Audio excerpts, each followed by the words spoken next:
Hello students, इस video में हम क्लास 7th के चैप्टर 2 न्यूट्रिशन इन एनिमल्स को मैराथन वीडियो के रूप में देख पाएंगे। आप चैप्टर को एक साथ कंप्लीट करना चाहते हैं तो यह वीडियो आपके लिए है। इस चैप्टर के 4 पार्ट्स ऑलरेडी प्लेलिस्ट में अवेलेबल हैं। इसी के साथ साथ ऊपर आई बटन में लिंक है, आप देख सकते हैं। अगर आप न्यू व्यूअर हैं तो आप चैनल को सब्सक्राइब करें, बेल आइकन को प्रेस करें ताकि आने वाले वीडियोस की नोटिफिकेशन आपको मिल सके। वीडियो को लाइक करना ना भूलें, क्योंकि जब आप लाइक करते हैं तो मुझे भी बहुत अच्छा लगता है। और हाँ, वीडियो को आप अपने फ्रेंड्स के साथ शेयर जरूर करें। So let's start nutrition in animals, यानी एनिमल्स में न्यूट्रिशन किस प्रकार से होता है। In the previous chapter we have learned that green plants can prepare their own food by the process of photosynthesis. Unlike plants, animals can not prepare their own food. They depend on plants for their food directly और indirectly. अभी हमने discussion किया कि पिछले chapter में हमने क्या पढ़ा है। देखिए स्टूडेंट्स, हम ऑलरेडी जानते हैं और प्रीवियस चैप्टर में भी हमने पढ़ा है कि इस अर्थ पर जितने भी ग्रीन प्लांट्स हैं वो फोटोसिंथेसिस के प्रोसेस के द्वारा फूड प्रिपेयर करते हैं। और इन ग्रीन प्लांट्स की तरह कोई भी एनिमल अपने स्वयं के द्वारा फूड प्रिपेयर नहीं कर सकता है। इस अर्थ पर जितने भी एनिमल्स हैं वो डायरेक्टली और इनडायरेक्टली अपनी फूड रिक्वायरमेंट के लिए ग्रीन प्लांट्स पर ही डिपेंडेंट है। We know that all organisms, including humans, require food for growth, for repairing damaged parts of their bodies, and for obtaining energy to carry out life process. हम जानते हैं जितने भी organisms हैं, यानी जीवित जीव हैं, जिसमें मनुष्य भी शामिल हैं, इनको अपनी ग्रोथ के लिए, बॉडी के डैमेज्ड पार्ट्स की रिपेयरिंग के लिए और लाइफ प्रोसेस की एक्टिविटीज के लिए जिस एनर्जी की रिक्वायरमेंट होती है वो फूड से ही फुलफिल होती है। और वो फूड हमें डायरेक्ट और इनडायरेक्ट मेथड के द्वारा ग्रीन प्लांट्स से ही प्राप्त होता है। Animal nutrition is a process of taking food by an organism and its digestion, absorption and utilisation in the body. अब देखिए स्टूडेंट्स, एनिमल न्यूट्रिशन एक प्रोसेस है जिसमें ऑर्गेनिज्म के द्वारा फूड इनटेक किया जाता है, उसके बाद में उसका डाइजेशन होता है, डाइजेशन के बाद में फूड का एब्जॉर्प्शन होता है और फिर उसका यूटिलाइजेशन किया जाता है। नेक्स्ट हम डिस्कशन करते हैं different steps in the process of nutrition. There are 5 main steps in the process of nutrition in animals. These are ingestion, digestion, absorption, assimilation and egation. अब देखिए स्टूडेंट्स, किसी भी ऑर्गेनिज्म में न्यूट्रिशन का जो प्रोसेस है वो काफी कॉम्प्लेक्स होता है और काफी सारे स्टेप्स में वो कंप्लीट होता है। न्यूट्रिशन की इसी कॉम्प्लेक्स प्रोसेस की अंडरस्टैंडिंग के लिए हम उसे 5 मेन स्टेप्स में डिवाइड करते हैं। न्यूट्रिशन के प्रोसेस में सबसे पहले इंजेशन होता है, यानी कि फूड को इंटेक किया जाता है। फिर डाइजेशन होता है, यानी कॉम्प्लेक्स फूड मटेरियल को सिंपलेस्ट फॉर्म में चेंज किया जाता है। और उसके बाद में उसका एब्जॉर्प्शन होता है, एसिमिलेशन होता है और सबसे लास्ट में फूड के अनडाइजेस्टेड पार्ट को इगेशन कर दिया जाता है। अब हम इसी प्रोसेस को किसी भी ऑर्गेनिज्म में न्यूट्रिशन के लिए जो कॉमन प्रोसेस होते हैं उसी को इलेबोरेट कर रहे हैं। इसमें सबसे पहले है ingestion. The process by which the food is taken inside the body of an organism is called ingestion. When we put food into our mouth with hands, we are ingesting the food.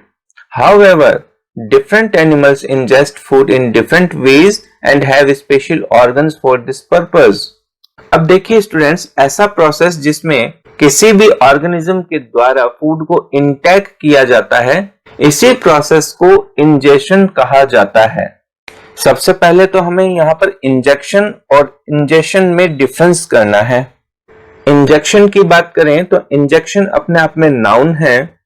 अगर हम injection की definition की बात करें तो The act of putting a drug or substance under the skin of a person's or an animal's body with a needle यानी syringe की help से मनुष्य या पशु के शरीर में त्वचा के अंदर कोई सब्सटेंस जैसे मेडिसिन पहुंचाने की जो प्रोसेस है उसे हम इंजेक्शन कहते हैं। वहीं हम इंजेक्शन की बात करें तो किसी भी ऑर्गेनिज्म के द्वारा फूड को अपनी बॉडी में इंटेक करने के प्रोसेस को ही हम इंजेक्शन कहते हैं। जब हम हमारे फूड को हमारे हाथों के द्वारा मुंह के अंदर इंटेक कर रहे होते हैं तब हम इंजेक्शन कर रहे होते हैं। अलग अलग तरह के एनिमल्स अलग अलग प्रोसेस के द्वारा फूड को इंजेस्ट करते हैं और उनमें इंजेक्शन की प्रोसेस के लिए स्पेशल ऑर्गन्स भी होते हैं। नेक्स्ट हम डिस्कशन करते हैं digestion. The food of most animals consist of complex insoluble substances which cannot be absorbed by the animal's body in this form. The process of breakdown of complex insoluble food substances into simple soluble food substances with the help of digestive juices prepared by the body is called digestion. अब देखिए students, अधिकांशतः animals का जो food होता है वो complex और insoluble format में होता है, जिसके कारण उनकी बॉडी उस फूड को एब्जॉर्ब नहीं कर पाती है।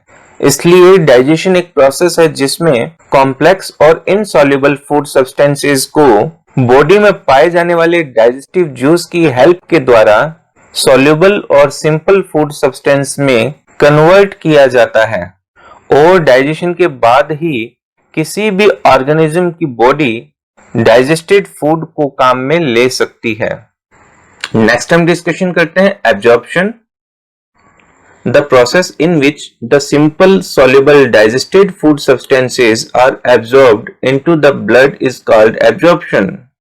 अब देखिए स्टूडेंट्स, एब्जॉर्प्शन एक ऐसा प्रोसेस है जिसमें simple soluble digested food substances हमारे ब्लड में पहुंचता है।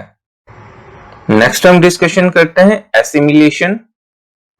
The simple soluble absorbed food substances are transported to the different parts of the body where they are utilized for energy, growth and repair. This process is called assimilation. अब देखिए students, assimilation process के अंदर जो food material simple और soluble format में blood में पहुंचा था वह फूड ब्लड ट्रांसपोर्टेशन के द्वारा बॉडी के डिफरेंट पार्ट्स में पहुंचता है और बॉडी के डिफरेंट पार्ट्स में वो बॉडी की रिपेयरिंग के लिए, बॉडी की एनर्जी के लिए और बॉडी की ग्रोथ के लिए काम में आता है। इसी प्रोसेस को हम एसिमिलेशन कहते हैं, या फिर हम सिंपल वर्ड में कह सकते हैं जो फूड हमने इंटेक किया है आफ्टर डाइजेशन वो हमारी बॉडी के काम में आ जाता है। नेक्स्ट हम डिस्कशन करते हैं इगेशन। A part of the food which we eat remains undigested and unabsorbed, which cannot be utilized by the body. The process in which the undigested food is removed from the body is called igation. अब देखिए students, हमारी body के द्वारा undigested और unabsorbed food को body से बाहर निकालने के प्रोसेस को ही हम इगेशन कहते हैं। इस प्रकार से हम न्यूट्रिशन प्रोसेस के डिफरेंट स्टेप्स को अंडरस्टैंड कर सकते हैं। नेक्स्ट हम डिस्कशन करते हैं मोड्स ऑफ प्रोक्योरिंग फूड। यहां पर प्रोक्योरिंग का मीनिंग है पैटर्न, या फिर हम कह सकते हैं प्रोसीजर, या फिर हम कह सकते हैं method. The mode of procuring food into the body varies in different organisms. Each organism has some special structure on its body to procure food. अलग अलग ऑर्गेनिज्म में फूड को इंटेक करने का मेथड और पैटर्न अलग अलग होते हैं और हर ऑर्गेनिज्म फूड को इंटेक करने के लिए कुछ स्पेशल स्ट्रक्चर्स रखता है। अब हम यहाँ पर कुछ एनिमल्स के बारे में स्टडी करेंगे कि वो किस प्रकार से फूड को इंटेक करते हैं। First is human beings. Human beings use their hands to take food into their mouth. अब देखिए स्टूडेंट्स, सबसे पहले हम ह्यूमन बीइंग्स की बात करते हैं। ह्यूमन बीइंग्स जो हैं फूड को इंटेक करने के लिए अपने हाथों का इस्तेमाल करते हैं, वो अपने हाथों के द्वारा फूड को अपने मुंह में लेता है। नेक्स्ट हम डिस्कशन करते हैं रूमिनेंट्स। अब देखिए रूमिनेंट्स क्या होते हैं। हमारे आसपास जो भी ग्रेजिंग एनिमल्स हैं वही रूमिनेंट्स होते हैं, जैसे कि cow, buffalo, goat, horse etcetera. Ruminating animals such as cow and horse pick up food directly into their mouth. अब देखिए जो रूमिनेंट्स होते हैं वो डायरेक्ट अपने माउथ पार्ट के द्वारा ही ग्रेजिंग करते हैं। नेक्स्ट हम डिस्कशन करते हैं पैरामीशियम। अब देखिए स्टूडेंट्स, पैरामीशियम की जो अगर स्ट्रक्चर की बात करें, इसकी जो स्ट्रक्चर है वो स्लीपर लाइक स्ट्रक्चर होती है। इसके बॉडी की आउटर साइड की तरफ स्मॉल हेयर लाइक स्ट्रक्चर होते हैं जिन्हें हम सीलिया कहते हैं। इन सीलिया के द्वारा ही पैरामीशियम मूवमेंट करता है। इसी वीडियो में मैंने एक डॉक्यूमेंट्री ऐड की है जिसमें हम देखेंगे डिफरेंट एनिमल्स किस प्रकार से फीडिंग करते हैं, इसलिए आप वीडियो को पूरा देखिए। Paramecium unicellular organism has fine hair-like structures called cilia all over its body.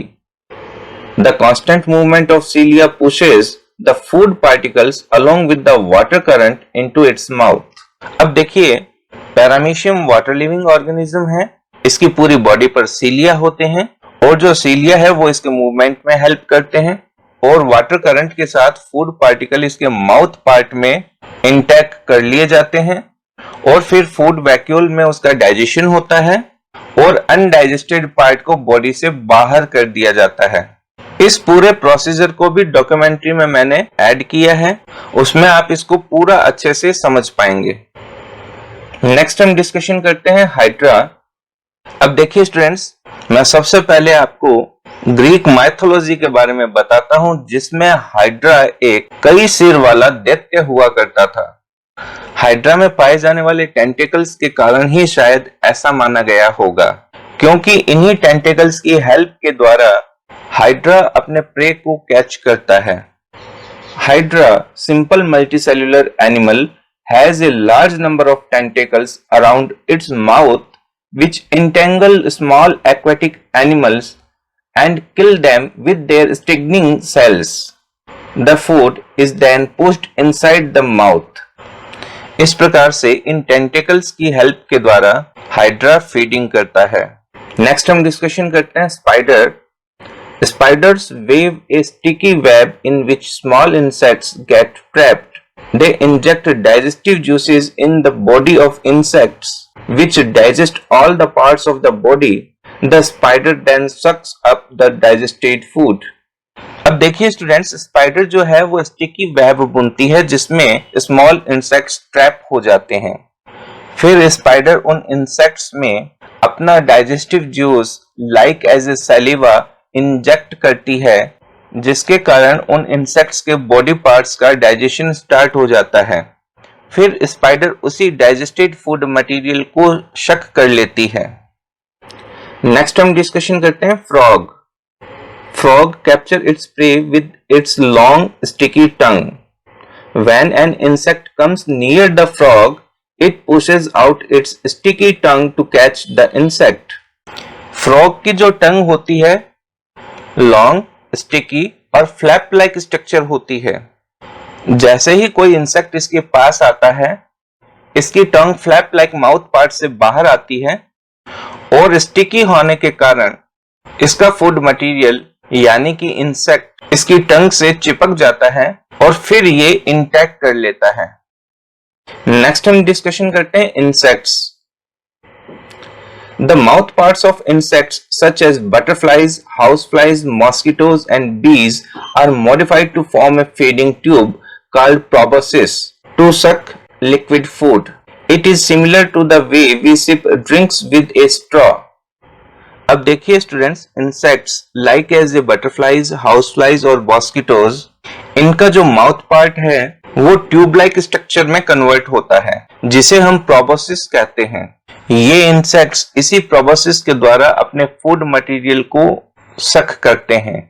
ये प्रोसीजर ठीक उसी प्रकार से होता है जिस प्रकार से हम हमारे ड्रिंक्स को स्ट्रॉ के द्वारा सिप करते हैं।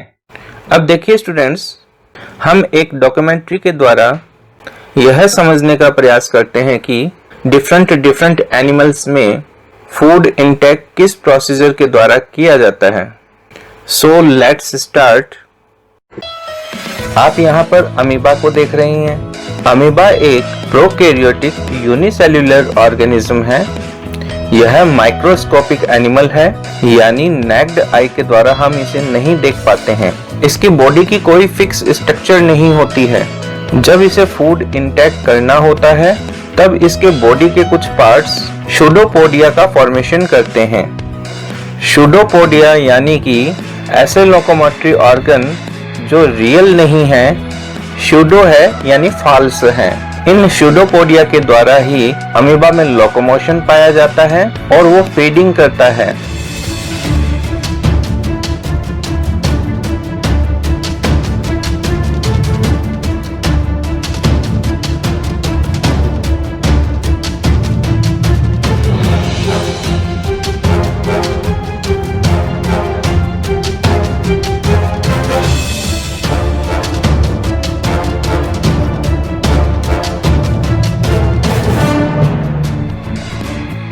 अब आप अपनी स्क्रीन पर पैरामीशियम की इमेज देख रहे हैं। पैरामीशियम की स्ट्रक्चर स्लीपर की तरह होती है। यह भी यूनिसेल्युलर वाटर लिविंग ऑर्गेनिज्म है। इसकी बॉडी पर हेयर लाइक स्ट्रक्चर सीलिया पाई जाती है। इन सीलिया के द्वारा ही इसमें लोकोमोशन पाया जाता है और सीलिया फूड इंटेक करने में इसकी हेल्प करते हैं।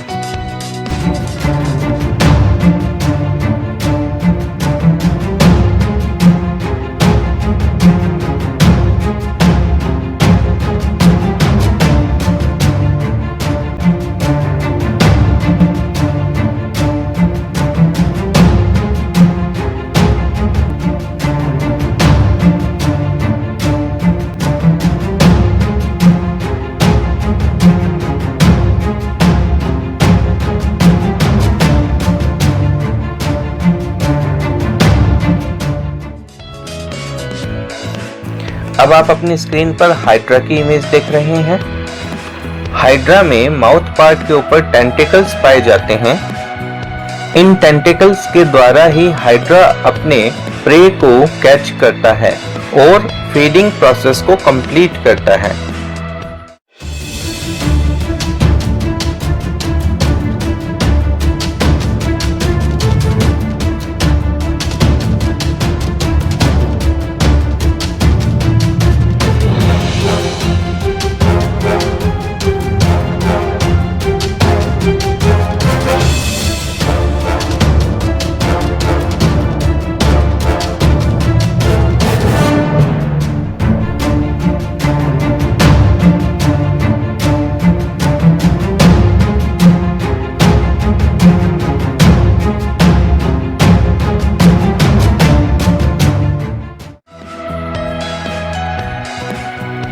अब आप अपनी स्क्रीन पर स्पाइडर को देख पा रही हैं। स्पाइडर एक स्टिकी वेब बुनती है जिसमें कोई इंसेक्ट आकर के फंस जाता है और उसे ही यह फीड कर लेती है।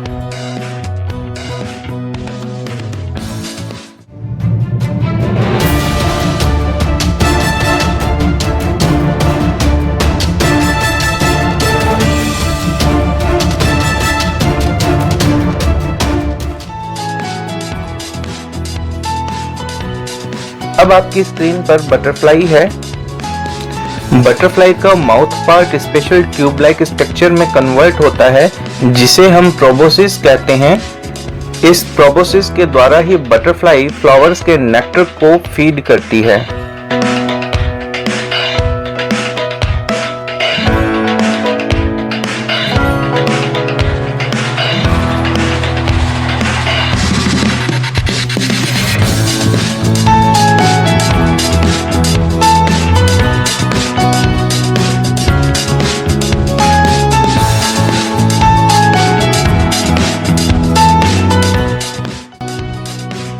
अब आप फ्रॉग को देख रहे हैं। फ्रॉग की जो टंग है वो काफी लंबी और स्टिकी होती है। इसी के द्वारा फ्रॉग अपने प्रे को कैच करता है और फीडिंग करता है।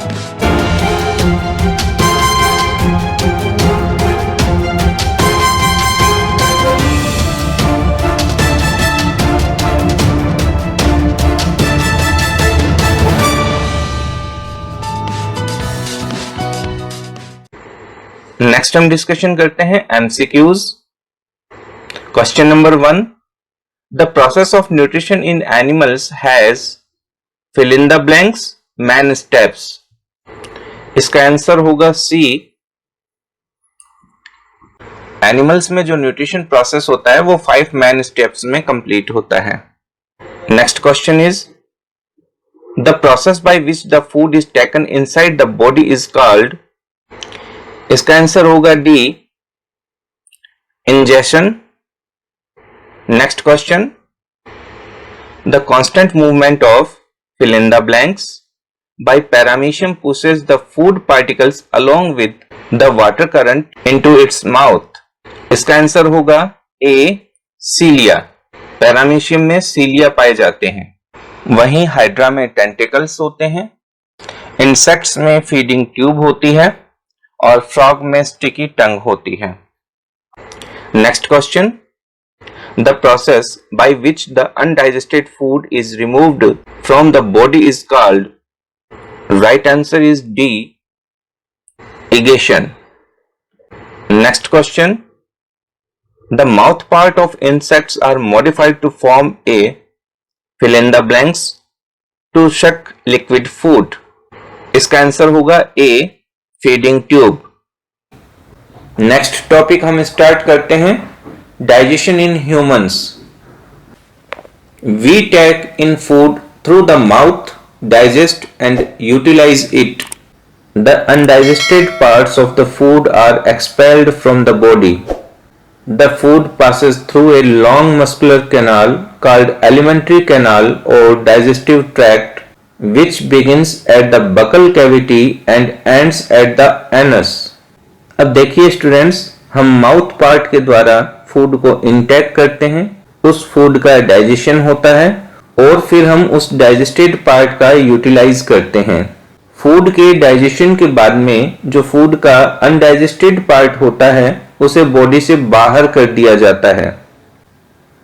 हम जो फूड इंटेक करते हैं वो फूड एक लंबी ट्यूब लाइक स्ट्रक्चर, जिसे हम एलिमेंट्री कैनाल कहते हैं, से पास होता है, या हम कह सकते हैं उस ट्यूबलाइक स्ट्रक्चर में से गुजरता है। ये एलिमेंट्री कैनाल माउथ पार्ट से स्टार्ट होती है और एनस पर जाकर खत्म होती है। एनस हमारी बॉडी का वह पार्ट है जहां से हम हमारे अनडाइजेस्टेड फूड को बॉडी से बाहर करते हैं।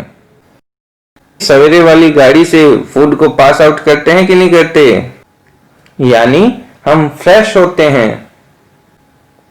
The alimentary canal consists of buccal cavity or oral cavity, esophagus or food pipe, stomach, small intestine, large intestine ending at the rectum, anus।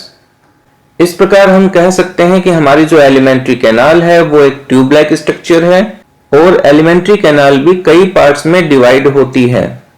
इस चैप्टर में हम एलिमेंट्री कैनाल के हर पार्ट्स को अच्छे से समझेंगे। The inner walls of the stomach, the small intestine and the various glands such as salivary glands, the liver and the pancreas secrete digestive juices. अब देखिए स्टूडेंट्स, स्टमक एक बैग लाइक स्ट्रक्चर होता है।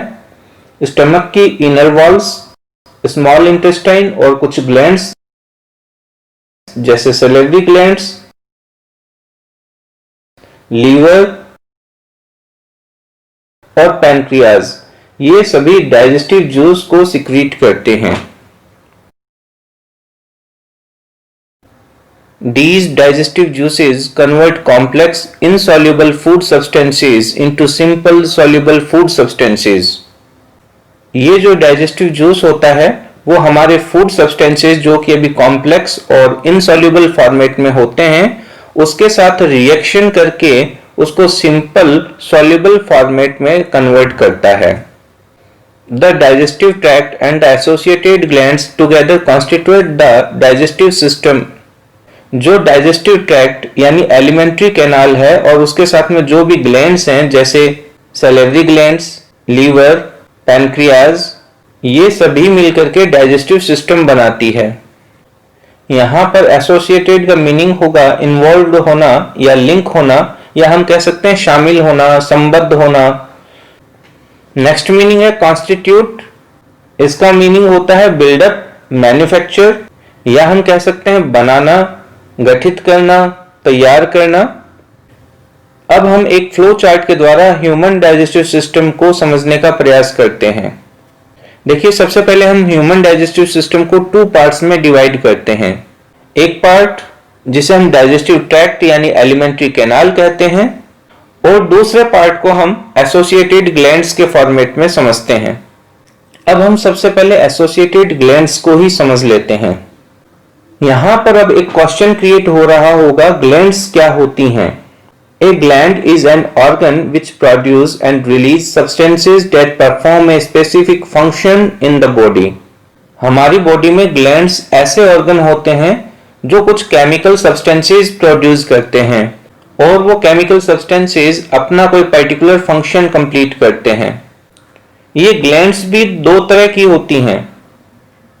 एक एंडोक्राइन ग्लैंड्स होती हैं जो ductless होती हैं, और दूसरी प्रकार की जो ग्लैंड्स हैं वो एक्सोक्राइन ग्लैंड्स होती हैं जिनमें डक्ट्स पाई जाती हैं। अभी हम यहाँ पर डाइजेस्टिव सिस्टम से रिलेटेड कुछ ग्लैंड्स को ही पढ़ेंगे, like as a salivary glands, liver and pancreas. Salivary glands जो होती हैं वो हमारी बकल कैविटी या हम कहें ऑरल कैविटी में होती हैं। फिर हम बात करें लीवर की, तो लीवर हमारे थोरेसिक पार्ट में यानी कि चेस्ट रीजन में राइट लंग्स के जस्ट नीचे की तरफ होते हैं। अब देखिए, लीवर जो है वो हमारी बॉडी की सबसे लार्जेस्ट ग्लैंड भी होती है। फिर हम बात करते हैं पैनक्रियाज की। पैनक्रियाज हमारे डाइजेस्टिव सिस्टम का एक बहुत ही इंपॉर्टेंट पार्ट है। ये हमारी इंटेस्टाइन, लीवर और स्टमक के बीच में स्थित होता है। इस प्रकार से अभी हमने डाइजेस्टिव सिस्टम में एसोसिएटेड ग्लैंड्स को पढ़ा। अब हम डिस्कशन करते हैं डाइजेस्टिव ट्रैक्ट यानी एलिमेंट्री कैनाल। एलिमेंट्री कैनाल जो है वो हमारे माउथ पार्ट से स्टार्ट होती है, जिसे हम बकल कैविटी या ऑरल कैविटी भी कहते हैं। हमारे माउथ का अंदरूनी पीछे वाला हिस्सा यानी बकल कैविटी का इनर पार्ट अगर हम कहें तो एक पतले पाइप नुमा स्ट्रक्चर में कन्वर्ट होता है, जिसे हम फूड पाइप कहते हैं। फूड पाइप को इसोफेगस भी कहा जाता है। ये जो फूड पाइप है ये बकल कैविटी और स्टमक को जॉइंट करने का काम करता है। इस प्रकार से बकल कैविटी, इसोफेगस और स्टमक हो गया। फिर जो नेक्स्ट पार्ट है वो है स्मॉल इंटेस्टाइन। स्मॉल इंटेस्टाइन का नाम स्मॉल इंटेस्टाइन है, लेकिन ये लंबी होती है। इसकी जो विड्थ है यानी जो चौड़ाई है वो कम होती है, इसी कारण हम इसे स्मॉल इंटेस्टाइन कहते हैं। नेक्स्ट हम डिस्कशन करते हैं लार्ज इंटेस्टाइन। नाम इसका लार्ज इंटेस्टाइन होता है, लेकिन लेंथ इसकी कम होती है। इसकी विड्थ अधिक होने के कारण हम इसे लार्ज इंटेस्टाइन कहते हैं। एलिमेंट्री कैनाल का जो लास्ट पार्ट होता है उसे हम एनस कहते हैं। इस प्रकार से हम कह सकते हैं हमारा जो डाइजेस्टिव ट्रैक्ट है यानी एलिमेंट्री कैनाल है वो माउथ पार्ट से लेकर के एनस तक एक ट्यूब लाइक स्ट्रक्चर है। जो फूड हम इंटेक करते हैं वो फूड इस ट्यूब लाइक स्ट्रक्चर से पास होता है। इसी ट्रैक्ट में फूड का डाइजेशन होता है और अनडाइजेस्टेड पार्ट को हम बॉडी से बाहर कर देते हैं। नेक्स्ट हम डिस्कशन करते हैं ingestion. We have learnt that the process of taking food into the body is called ingestion. अब देखिए स्टूडेंट्स, हम ऑलरेडी पढ़ चुके हैं कि फूड को जो इंटेक करने का प्रोसेस है उसे ही हम इंजेशन कहते हैं। Human beings have mouth for the ingestion of food. The food is taken into the body through the mouth with the help of hands. Humans में फूड माउथ पार्ट के द्वारा इंटेक किया जाता है। इस प्रकार हम कह सकते हैं कि हमारे द्वारा भोजन को हाथों की सहायता से मुंह में लेना ही इंजेक्शन ऑफ फूड या भोजन का अंतर्ग्रहण कहलाता है। Now we discuss digestion, the next step of the nutrition process. The first part of our alimentary canal is the buccal cavity और oral cavity. From the mouth the food goes into the buccal cavity or oral cavity. The buccal cavity contains teeth, tongue and salivary glands. Let us study in detail about each of them. अब देखिए students, food हमारे body के अंदर सबसे पहले mouth part यानी buccal cavity में enter करता है। बकल कैविटी के अंदर टिथ, टंग और सलिवरी ग्लैंड्स होती हैं। अब हम ओरल कैविटी के सभी पार्ट्स को डिटेल में स्टडी करते हैं। तो फर्स्ट पार्ट है teeth. The teeth break the food into small pieces, chew and grind it. Chewing mixes the small pieces of food with saliva. This process is called mastication. This digestion of food inside the buccal cavity is called mechanical digestion. अब देखिए students, हमारी oral cavity के अंदर teeth के द्वारा जब food को चबाया जाता है उस समय इसमें सलाइवा मिक्स की जाती है। सलाइवा यानी कि लार। यह सलाइवा सलिवरी ग्लैंड्स के द्वारा सिक्रीट की जाती है। इस प्रोसेस को हम मैस्टिकेशन कहते हैं। हमारी बकल कैविटी या हम कहें ओरल कैविटी में फूड के इस प्रकार के डाइजेशन को मैकेनिकल डाइजेशन कहते हैं। Each tooth is present in separate socket in the gums. हमारे जो दांत होते हैं वो गम्स में यानी मसूड़ों में अलग अलग सॉकेट में धंसे हुए होते हैं। The white and hardest substance which covers the teeth is called enamel. हमारे दांतों के ऊपर पाया जाने वाला व्हाइट सब्सटेंस इनेमल कहलाता है और ये सबसे हार्ड पार्ट होता है। अगर हम हमारे दांतों की स्ट्रक्चर देखें तो देखिए हमारे जो दांत होते हैं वो सॉकेट में धंसे हुए होते हैं। Our teeth are of different shapes and carry out different functions. Based on their structure and functions, teeth are of 4 types. अब देखिए स्टूडेंट्स, हमारे जो टीथ होते हैं वो अलग अलग शेप के होते हैं और उनका फंक्शन भी अलग अलग होता है। हमारे टीथ की स्ट्रक्चर और फंक्शन के बेस पर ये 4 प्रकार के होते हैं। इंसिजर्स यानी कटिंग टीथ, कैनाइन्स यानी टीयरिंग टीथ, प्रीमोलर्स यानी ग्राइंडिंग टीथ और मोलर्स यानी ग्राइंडिंग टीथ। नेक्स्ट हम डिस्कशन करते हैं इंसिजर्स यानी cutting teeth. These are 4 flat and blade-like teeth present in the front part of each jaw. These teeth are used to bite and cut the food into small pieces. हमारे jaw के front में जो 4 teeth होते हैं उन्हें हम incisors कहते हैं। यानी अपर जॉ में 4 टीथ और लोअर जॉ में 4 टीथ।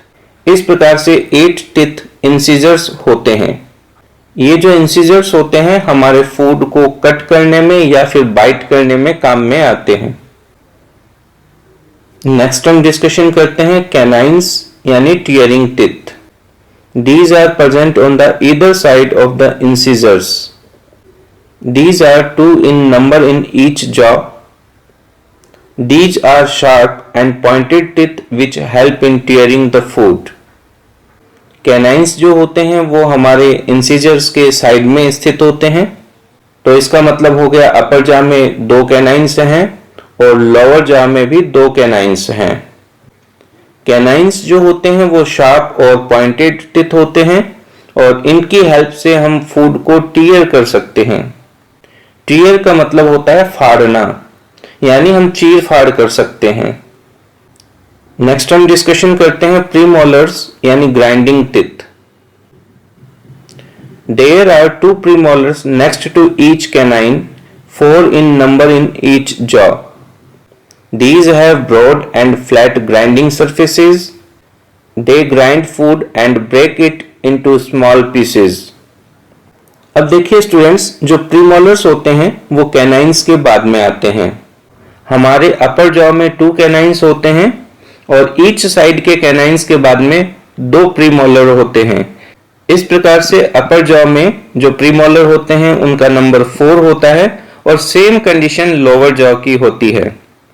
ये ब्रॉड और फ्लैट ग्राइंडिंग सरफेस रखते हैं और ये हमारे फूड को स्मॉल पीसेस में ब्रेक करने का काम करते हैं। नेक्स्ट हम डिस्कशन करते हैं molars, grinding teeth.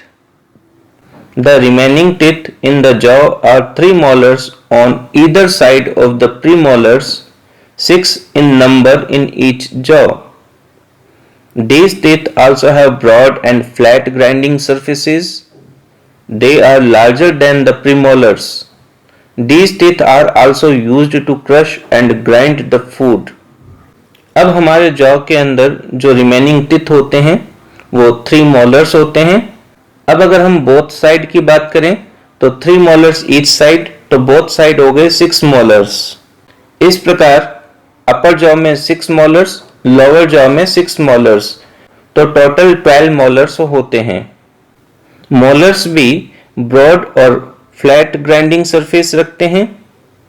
Molars teeth premolars के कंपेयर में थोड़ा बड़े होते हैं। मोलर्स हमारे फूड को क्रश और ग्राइंड करने के काम में आते हैं। नेक्स्ट हम डिस्कशन करते हैं temporary and permanent set of teeth. In human beings the teeth grow twice. The temporary set of teeth grow when the child is in the age group of 6 months to 8 years. This set of teeth is called milk teeth. These teeth are smaller and weaker. These are 20 in number, 10 in the upper jaw, 4 incisors, 2 canines and 4 molars, and 10 in the lower jaw. Teeth grow again after the milk teeth fall out. The second set of teeth is called permanent teeth. These teeth remain till old age. Permanent teeth cannot be replaced by new natural teeth.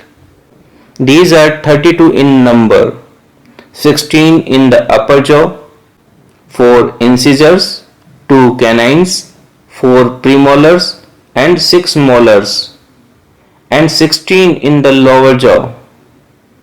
अब देखिए students, हम teeth के structure को एकदम अच्छे से समझते हैं।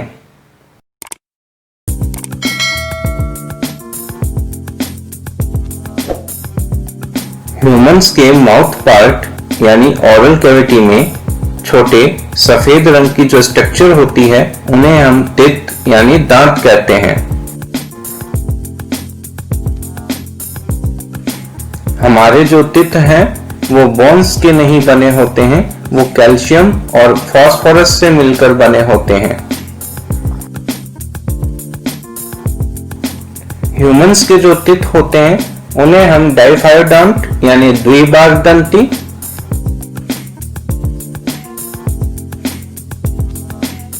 थिकोडॉन्ट यानी गर्त दंती और हेट्रोडॉन्ट यानी विषम दंती कहते हैं।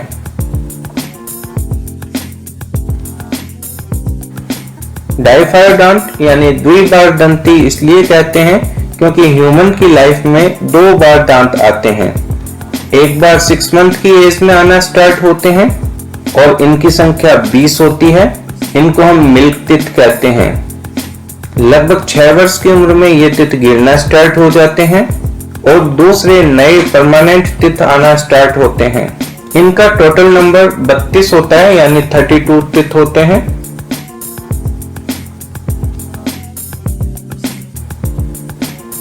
ह्यूमंस में जो टीथ होते हैं वो 4 प्रकार के होते हैं: incisor, canine, premolar and molar. Incisor हमारे फूड को कट और बाइट करते हैं यानी फूड को काटने का काम करते हैं। कैनाइन्स हमारे फूड को टीयरिंग करने का काम करते हैं यानी चीर फाड़ का काम करते हैं। प्रीमोलर्स हमारे फूड को छोटे छोटे पीसेस में तोड़ने का काम करते हैं। इसी के साथ साथ फूड को पीसने का काम भी करते हैं। मोलर्स हमारे फूड को ग्राइंड और क्रश करने का काम करते हैं।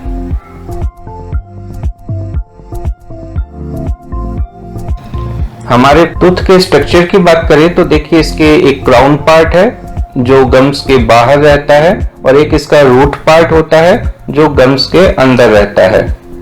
क्राउन पार्ट में सबसे अपर पार्ट जो है वो इनेमल कहलाता है। ये सबसे हार्ड पार्ट होता है। इनेमल के जस्ट नीचे डेंटिन होता है और डेंटिन के नीचे पल्प वाला पार्ट होता है। पल्प वाले पार्ट में नर्व्स एंड ब्लड वेसल्स होती हैं। टूथ हमारे गम्स के नीचे जो जॉ की बोन होती है उसके सॉकेट में धंसा हुआ होता है। इस सॉकेट में धंसे हुए होने के कारण ही हम इसे थिकोडोंट कहते हैं। अब हम टीथ के नंबर्स को अच्छे से समझने के लिए इसको अपर जॉ एंड लोअर जॉ में समझते हैं।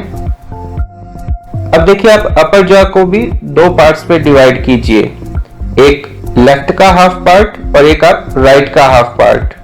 जितने नंबर इस हाफ पार्ट में होंगे उतने ही सेकंड हाफ में होंगे, और जितने अपर जॉ में नंबर होंगे उतने ही लोअर जॉ में नंबर होंगे। एक्सीडेंटल केस के कारण अगर कोई नंबर कम हो जाता है या किसी कारण से नंबर कम हो जाता है दांतों का, वो एक अलग केस है। बाकी एडल्ट में 32 टीथ पाए जाते हैं। अब ये जो 4 टीथ आपको दिखाई दे रहे हैं वो इंसिजर होते हैं। 4 टीथ अपर जॉ में, 4 टीथ लोअर जॉ में, इस तरीके से टोटल 8 इंसिजर होते हैं। फिर हम बात करते हैं कैनाइन्स की। कैनाइन्स देखिए, इस हाफ पार्ट में 1 है, सेकंड हाफ में 1 है, यानी लोअर जॉ के अंदर 2 हो गए, अपर जॉ में 2 हो गए, यानी टोटल 4 कैनाइन्स होते हैं, 2 लोअर जॉ में और 2 अपर जॉ में। नेक्स्ट हम देखते हैं प्रीमोलर्स। प्रीमोलर्स का नंबर लोअर जॉ में 4 होता है, यानी हाफ पार्ट में आप देखोगे राइट हाफ में भी 2 है, लेफ्ट हाफ में भी 2 है, और इसी प्रकार अपर जॉ में भी अपर साइड के लेफ्ट साइड में 2 है, अपर साइड के राइट साइड में भी 2 है। इस तरीके से लोअर जॉ के अंदर 4 प्रीमोलर और अपर जॉ के अंदर भी 4 प्रीमोलर, तो टोटल 8 प्रीमोलर्स होते हैं।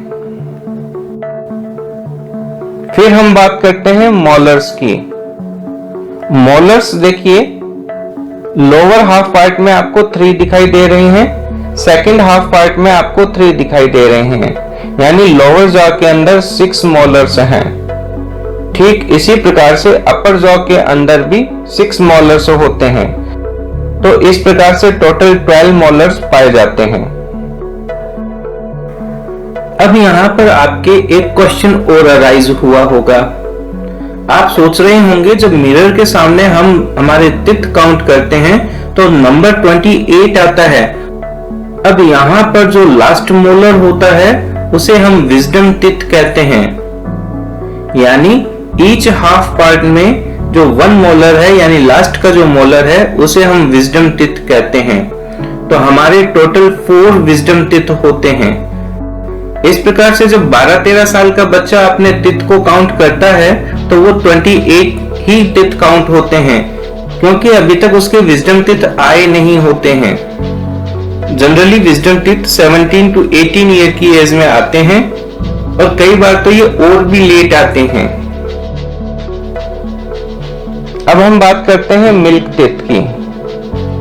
अब देखिए, हम छोटे बच्चों में दांतों के नंबर को समझने का प्रयास करते हैं। छोटे बच्चों में जो मिल्क टीथ होते हैं उनका नंबर 20 होता है, यानी 20 मिल्क टीथ होते हैं, 10 अपर जॉ के अंदर और 10 लोअर जॉ के अंदर। अब जो 10 टीथ हैं हम उन्हीं को ही समझते हैं।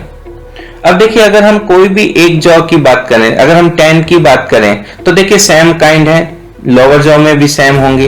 अगर हम लोअर जॉ की बात करते हैं तो देखिए सेम काइंड है, अपर जॉ में भी सेम नंबर होंगे। अब आप इन 10 नंबर में देखिए 4 इंसिजर हैं, 2 कैनाइन हैं और 2 मोलर हैं। प्री मोलर इनमें एब्सेंट होते हैं। छोटे बच्चों में प्री मोलर टीथ नहीं पाए जाते हैं। अब जो 4 इंसिजर हैं, 2 लेफ्ट हाफ में, 2 राइट हाफ में, 2 कैनाइन्स पाए जाते हैं, ईच साइड 1 कैनाइन, और 4 जो मोलर हैं यानी ईच साइड 2 मोलर पाए जाते हैं। इस प्रकार से बच्चों में 20 मिल्क टीथ होते हैं। नेक्स्ट हम डिस्कशन करते हैं टूथ डिके एंड टूथ एक। टूथ डिके का मतलब होता है डेंटल कैरीज, यानी दांतों में छेद हो जाना। टूथ एक का मीनिंग होगा दांत में दर्द होना। When we eat food, small bits of it get stuck between our teeth. Sometimes these bits of food stay between our teeth if we do not brush our teeth carefully. The bacteria present in our mouth react with the leftover food and the saliva and form a thin sticky layer called plaque on the surface of teeth. This plaque is not removed by brushing and forms acids with sugar present in the food. These acids affect the tooth enamel. They cause holes or cavities in the enamel. This is called tooth decay. As a result, the nerves and the blood vessels in the pulp get exposed. When any cold or hot things comes in contact with these exposed nerves, we feel pain. अब देखिए students, हमने अभी tooth की structure पढ़ी है, जिसमें इसका सबसे जो आउटर पार्ट होता है क्राउन कहलाता है, और ये जो क्राउन है इसमें जो व्हाइट कलर का हार्ड सब्सटेंस है उसे हम इनेमल कहते हैं। जब भी हम कोई फूड खाते हैं तो हमारे दांतों के बीच में कुछ फूड पार्टिकल्स रह जाते हैं। अनेक बार जब हम ध्यान से ब्रश नहीं करें तो फूड पार्टिकल्स हमारे दांतों के बीच में फंसे हुए रह जाते हैं। हमारे माउथ पार्ट में स्थित बैक्टीरिया दांतों के बीच फंसे फूड पार्टिकल्स और सलाइवा के साथ रिएक्शन करते हैं तो दांतों पर एक पतली स्टिकी लेयर बन जाती है जिसे हम प्लाक कहते हैं। अब देखिए स्टूडेंट्स, प्लाक एक हार्मफुल सब्सटेंस है जो हमारे टीथ पर जमा हो जाता है। हम कह सकते हैं मटमैला सा, गंदला सा, हल्के पीले से कलर का एक सब्सटेंस। यह प्लाक ब्रश करने पर रिमूव नहीं होता है और फूड पार्टिकल्स में जो शुगर होती है उससे रिएक्शन करके एसिड बनाता है। यह एसिड हमारे टूथ इनेमल को नुकसान पहुंचाता है। इस कारण टूथ इनेमल में होल्स हो जाते हैं जिसे हम टूथ कैविटीज या टूथ डिके कहते हैं। इनेमल में कैविटीज होने के कारण टूथ के पल्प का जो पार्ट है वो एक्सपोज्ड हो जाता है, जिस कारण नर्व्स और ब्लड वेसल्स भी एक्सपोज हो जाती हैं। जब भी हम कुछ खाते हैं तो फूड पार्टिकल्स इस कैविटी में भी फंस जाता है, जिसके कारण टूथ इन्फेक्शन और टूथ पेन की पॉसिबिलिटीज इंक्रीज हो जाती हैं। इसी के साथ साथ नर्व्स और वेसल्स के एक्सपोज होने के कारण hot and cold sensation increase हो जाता है, यानी दांतों में ठंडा और गर्म के कारण पेन होने लगता है। नेक्स्ट हम डिस्कशन करते हैं tooth decay causes the following problems, यानी दांतों में कैविटीज होने के कारण हमें निम्न परेशानियां हो सकती हैं। होल्स और cavities in the teeth, foul smell यानी मुंह से बदबू आना, लूजिंग ऑफ टीथ यानी दांतों का नुकसान होना, टूथ एक यानी दांतों में दर्द होना, स्टमक डिसऑर्डर्स यानी पेट की समस्याएं होना। Tooth decay can be avoided by the following ways. Tooth decay को हम निम्न तरीकों से अवॉइड कर सकते हैं। We should avoid eating too many sweets, ice creams and chocolates. हम चॉकलेट्स, आइसक्रीम्स और मिठाइयों को अवॉइड करें, यानी उनका कम से कम प्रयोग करें। We must brush our teeth at least twice a day, in the morning and at night before going to the bed. हम रोजाना 2 बार ब्रश करें, एक बार मॉर्निंग में और एक बार नाइट को सोने से पहले। We must floss our teeth every day. A dental floss is a special strong thread that is moved back and forth through the spaces between our teeth to remove the food stuck between our teeth that cannot be removed by brushing. इसी के साथ साथ हम हमारे teeth को floss करें। Dental floss एक special strong thread होता है जिसको हमारे teeth के बीच जो स्पेस होता है उसमें आगे पीछे करके फंसे हुए फूड पार्टिकल्स को रिमूव किया जाता है, क्योंकि अनेक बार दांतों के बीच फंसे हुए फूड पार्टिकल्स ब्रशिंग से रिमूव नहीं हो पाते हैं। नेक्स्ट हम डिस्कशन करते हैं science update. British scientist have developed the first 100% ultrasound toothbrush of the world called Emmident toothbrush. British scientists have developed the first 100% ultrasound toothbrush of the world called Amident toothbrush. The toothbrush makes ultrasound waves and creates tiny bubbles from a special toothpaste which can reach between the teeth and kill bacteria. British scientists ने एक 100% ultrasound toothbrush develop किया है जिसे एमिडेंट toothbrush कहा जाता है। यह toothbrush special toothpaste के साथ अल्ट्रासाउंड वेव्स बनाता है जिस कारण छोटे बबल्स बनते हैं। ये बबल्स दांतों के बीच पहुंचकर बैक्टीरिया को मारते हैं। नेक्स्ट हम डिस्कशन करते हैं tongue. The tongue is a fleshy muscular organ attached at the back to the floor of the buccal cavity. It is free at the front and can be moved in all directions. टंग एक muscular organ है जो हमारी buccal cavity के floor के back side से attach होती है। हमारी टंग का फ्रंट पार्ट यानी आगे वाला हिस्सा फ्री होता है जिसके कारण सभी डायरेक्शन में ये मूव कर सकती है। The tongue performs the following functions. It helps in mixing saliva with food. हमारे फूड में सलाइवा मिक्स करने का काम टंग करती है।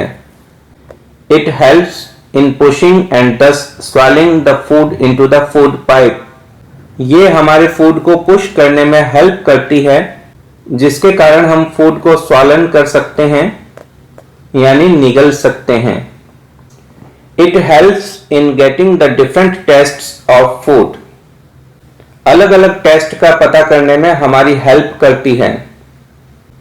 It has several taste buds that can distinguish 4 types of tastes in food: salty, sour, bitter and sweet. टंग के ऊपर taste buds होती हैं जिसके कारण हम अलग अलग टेस्ट को आइडेंटिफाई कर सकते हैं। डिस्टिंग्विश का मतलब है आइडेंटिफाई करना।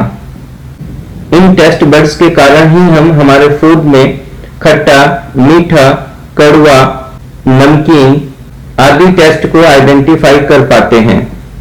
It enables us to speak. Tongue हमें बोलने में कैपेबल बनाती है। नेक्स्ट हम डिस्कशन करते हैं salivary glands. The salivary glands produce saliva.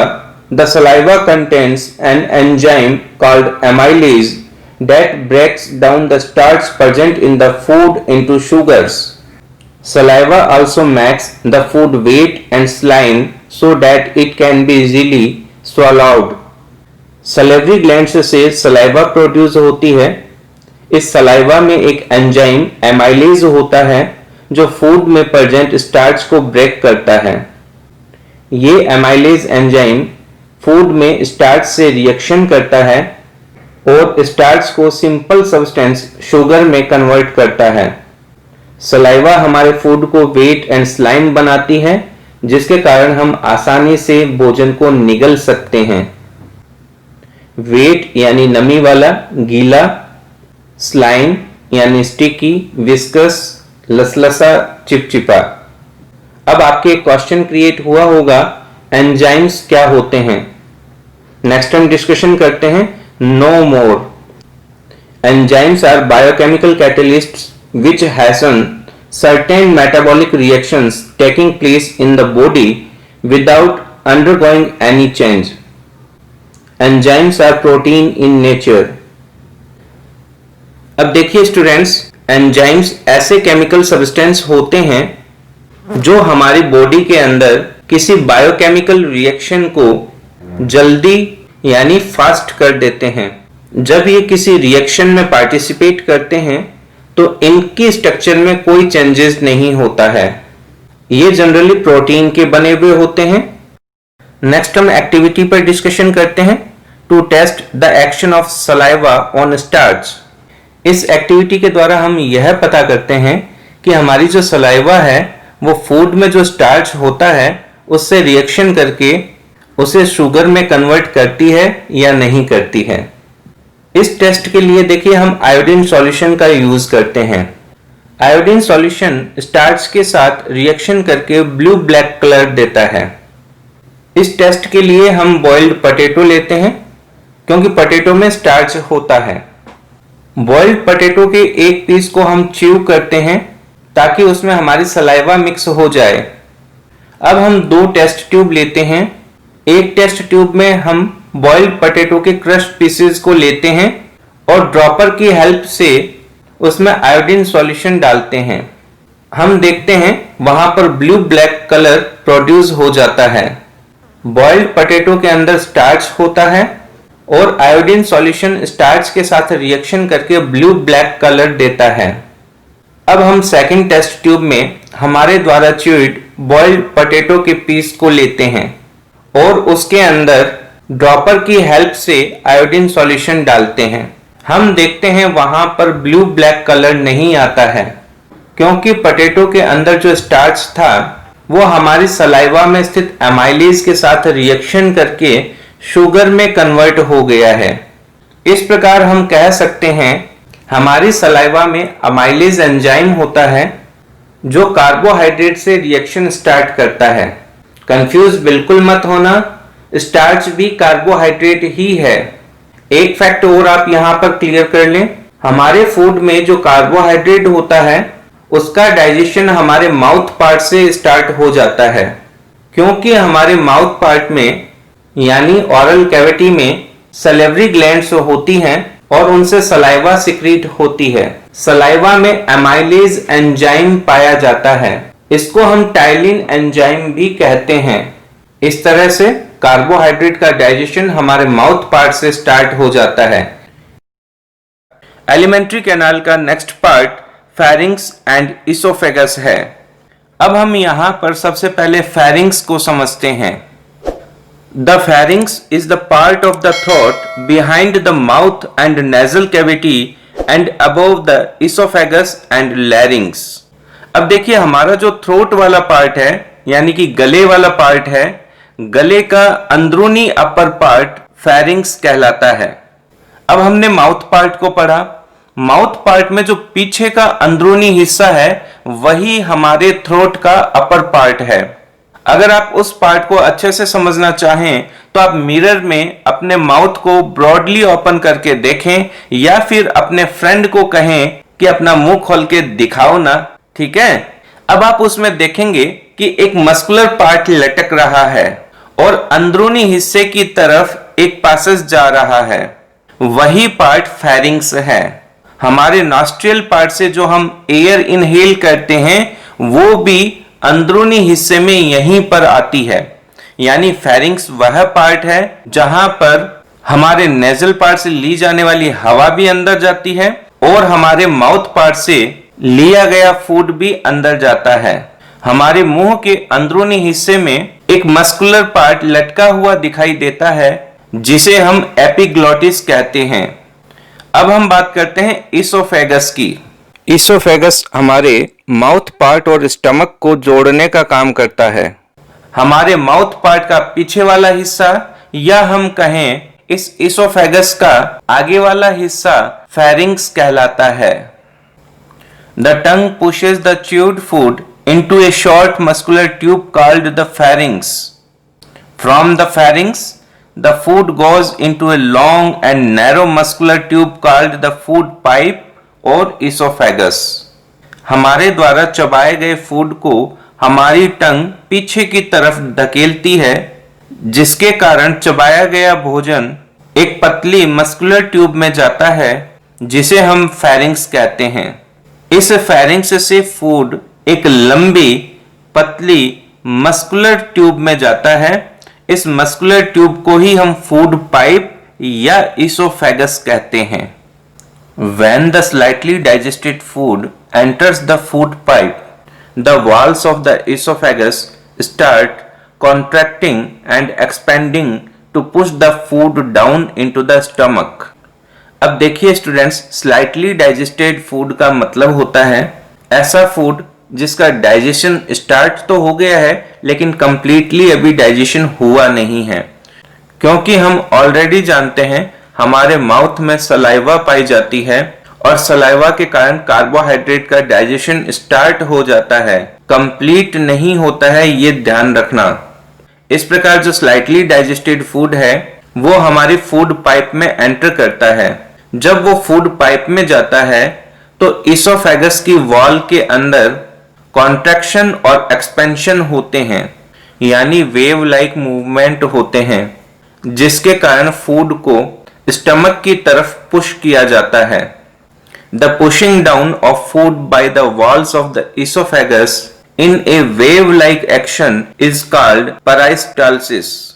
Oesophagus की वॉल्स के द्वारा फूड को नीचे की तरफ यानी स्टमक की तरफ धकेलना ही पेरिस्टाल्सिस कहलाता है। इस प्रकार हम कह सकते हैं इसोफेगस की वॉल्स में वेव लाइक मूवमेंट को ही पेरिस्टाल्सिस कहा जाता है।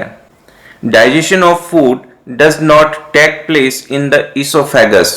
इसोफेगस में किसी भी तरह का डाइजेशन नहीं होता है। इसोफेगस का वर्क सिर्फ फूड को माउथ पार्ट से स्टमक तक पहुंचाना होता है। Next part, do you no? You must not eat hurriedly or talk or laugh loudly while eating, as it may causes hiccups or a choking sensation. This happens when food particles enter the windpipe instead of entering the esophagus.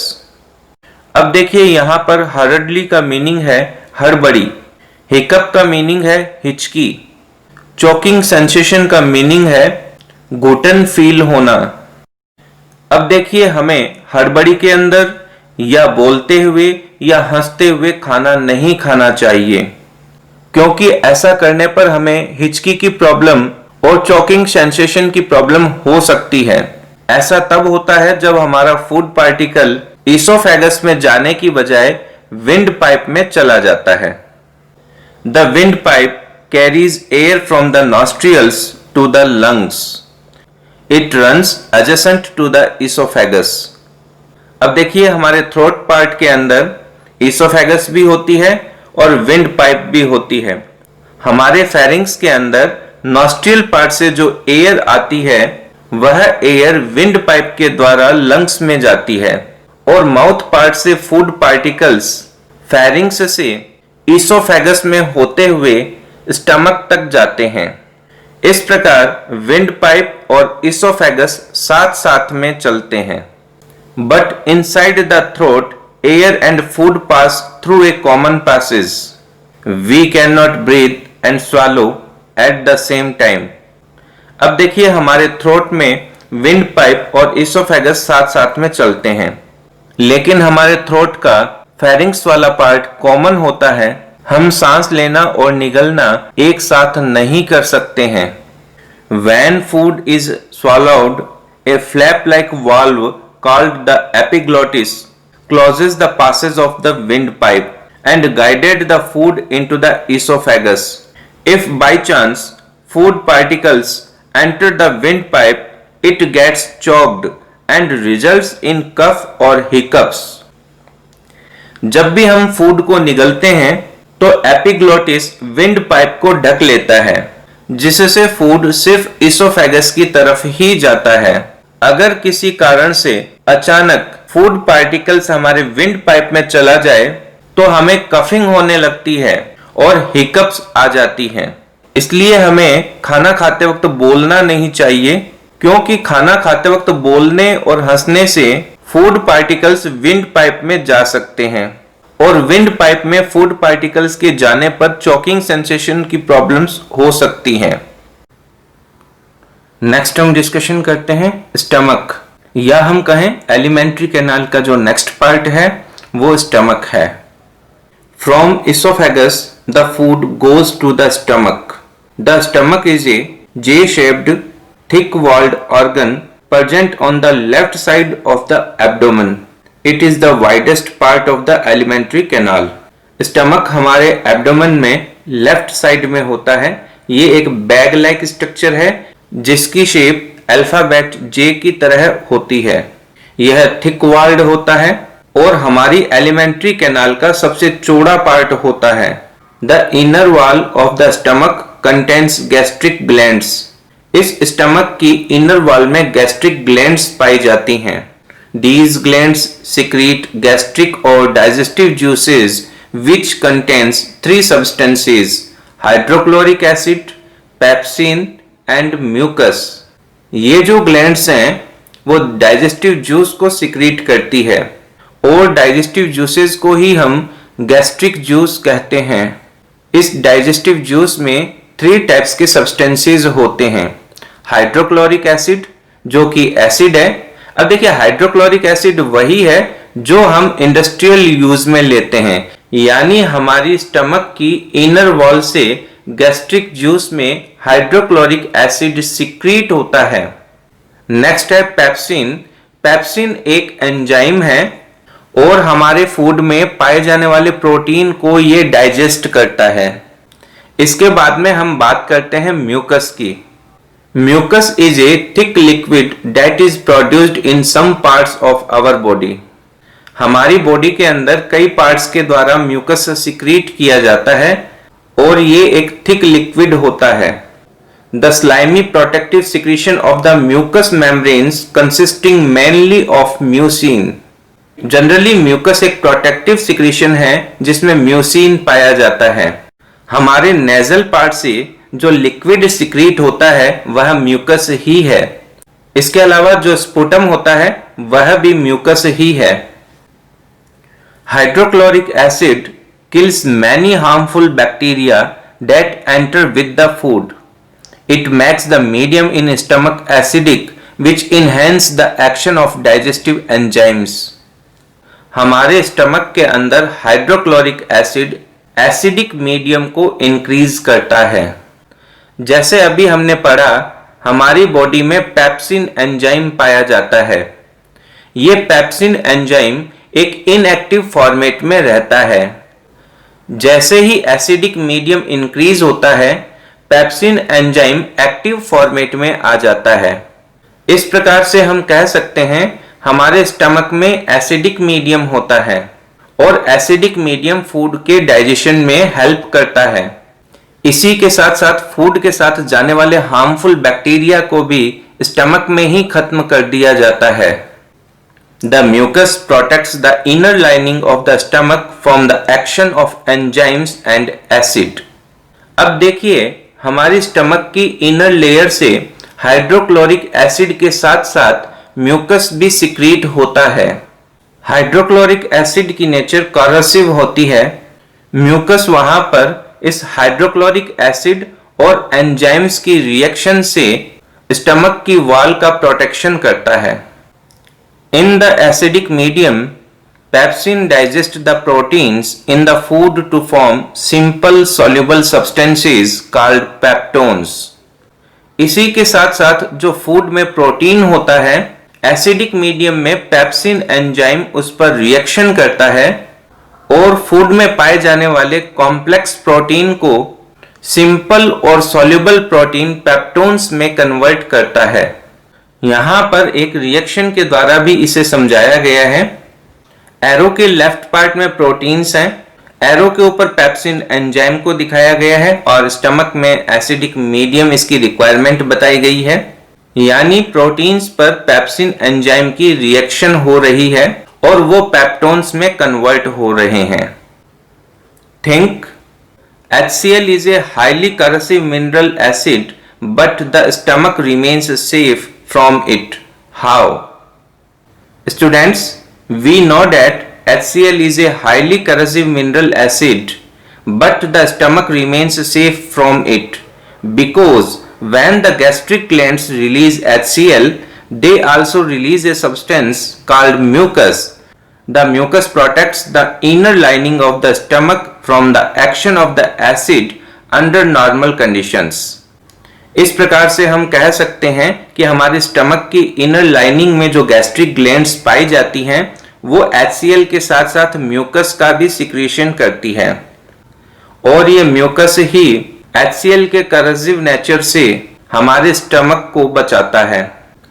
Consequently, the food gets converted into a partially digested semi-solid food called chyme. The chyme leaves the stomach and enters the small intestine. Stomach में HCl और digestive juices की reaction के कारण food partially digest हो जाता है.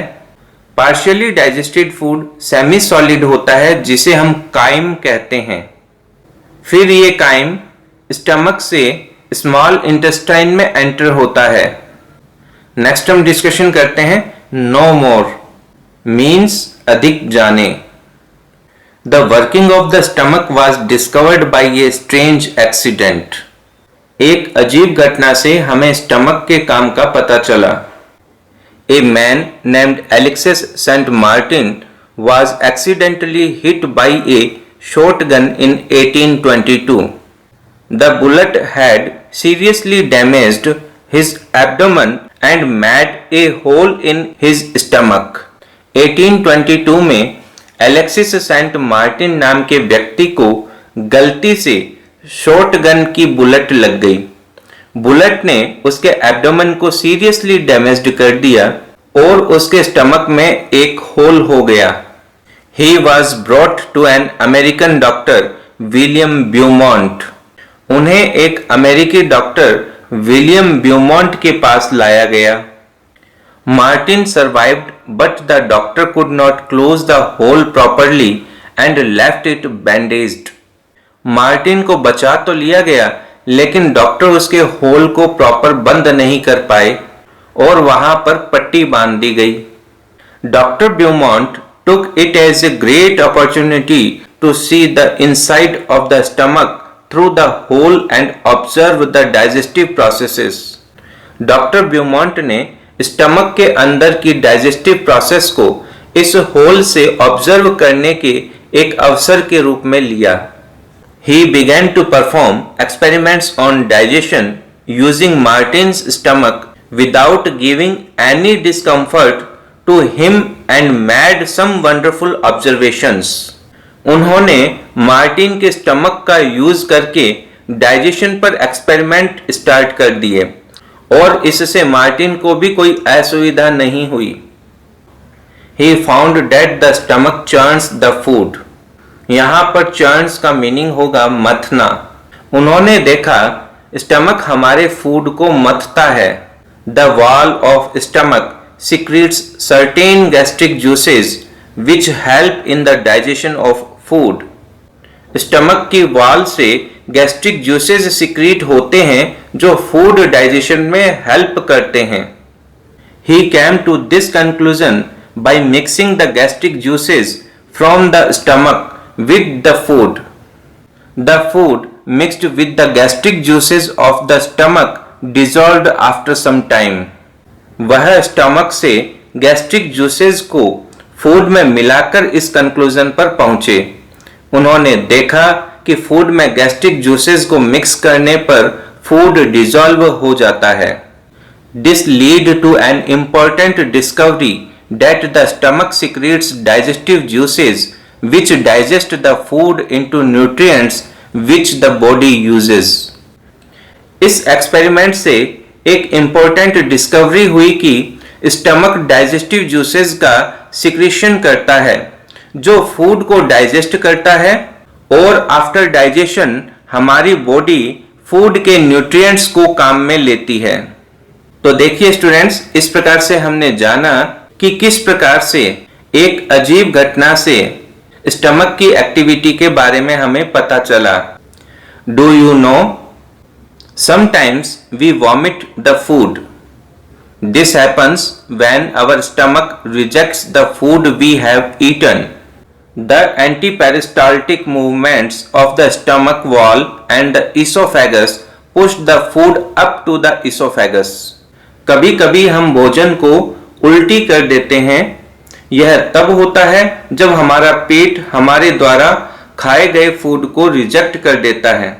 हमारी stomach की वॉल और इसोफेगस एंटी पेरिस्टाल्टिक मूवमेंट्स के कारण फूड को बाहर की तरफ पुश कर देते हैं और इस कारण हमें वॉमिट हो जाती है। अब देखिए, पेरिस्टाल्टिक मूवमेंट के कारण फूड इसोफेगस से स्टमक में गया था, तो एंटी पेरिस्टाल्टिक मूवमेंट क्या हो गया? अपोजिट रिएक्शन हो गया और इस कारण से एंटी पेरिस्टाल्टिक मूवमेंट के कारण हमें वॉमिट हो जाती है। नेक्स्ट हम डिस्कशन करते हैं स्मॉल इंटेस्टाइन, या हम कहें एलिमेंट्री कैनाल का next part small intestine. The small intestine is the longest part of the alimentary canal. It is about 7.5 meters long and arranged in the form of a coil. Small intestine हमारी alimentary canal का सबसे लंबा part होता है। Small intestine approximately 7.5 metre long होती है और coil format में अरेंज होती है। The small intestine receives secretions from two glands, the liver and the pancreas, through a common duct. Small intestine एक कॉमन डक्ट के द्वारा दो ग्लैंड्स लीवर और पैनक्रियाज से सिक्रीशन प्राप्त करती है। The wall of the small intestine also secretes digestive juices called intestinal juices. Small intestine की वॉल भी डाइजेस्टिव जूस को सिक्रीट करती है जिसे हम इंटेस्टाइनल जूस कहते हैं। Here the partially digested food gets mixed with pancreatic juice, bile juice and intestinal juices. The process of digestion completes in the small intestine. अब देखिए स्टूडेंट्स, स्टमक से partially digested food small intestine में आता है।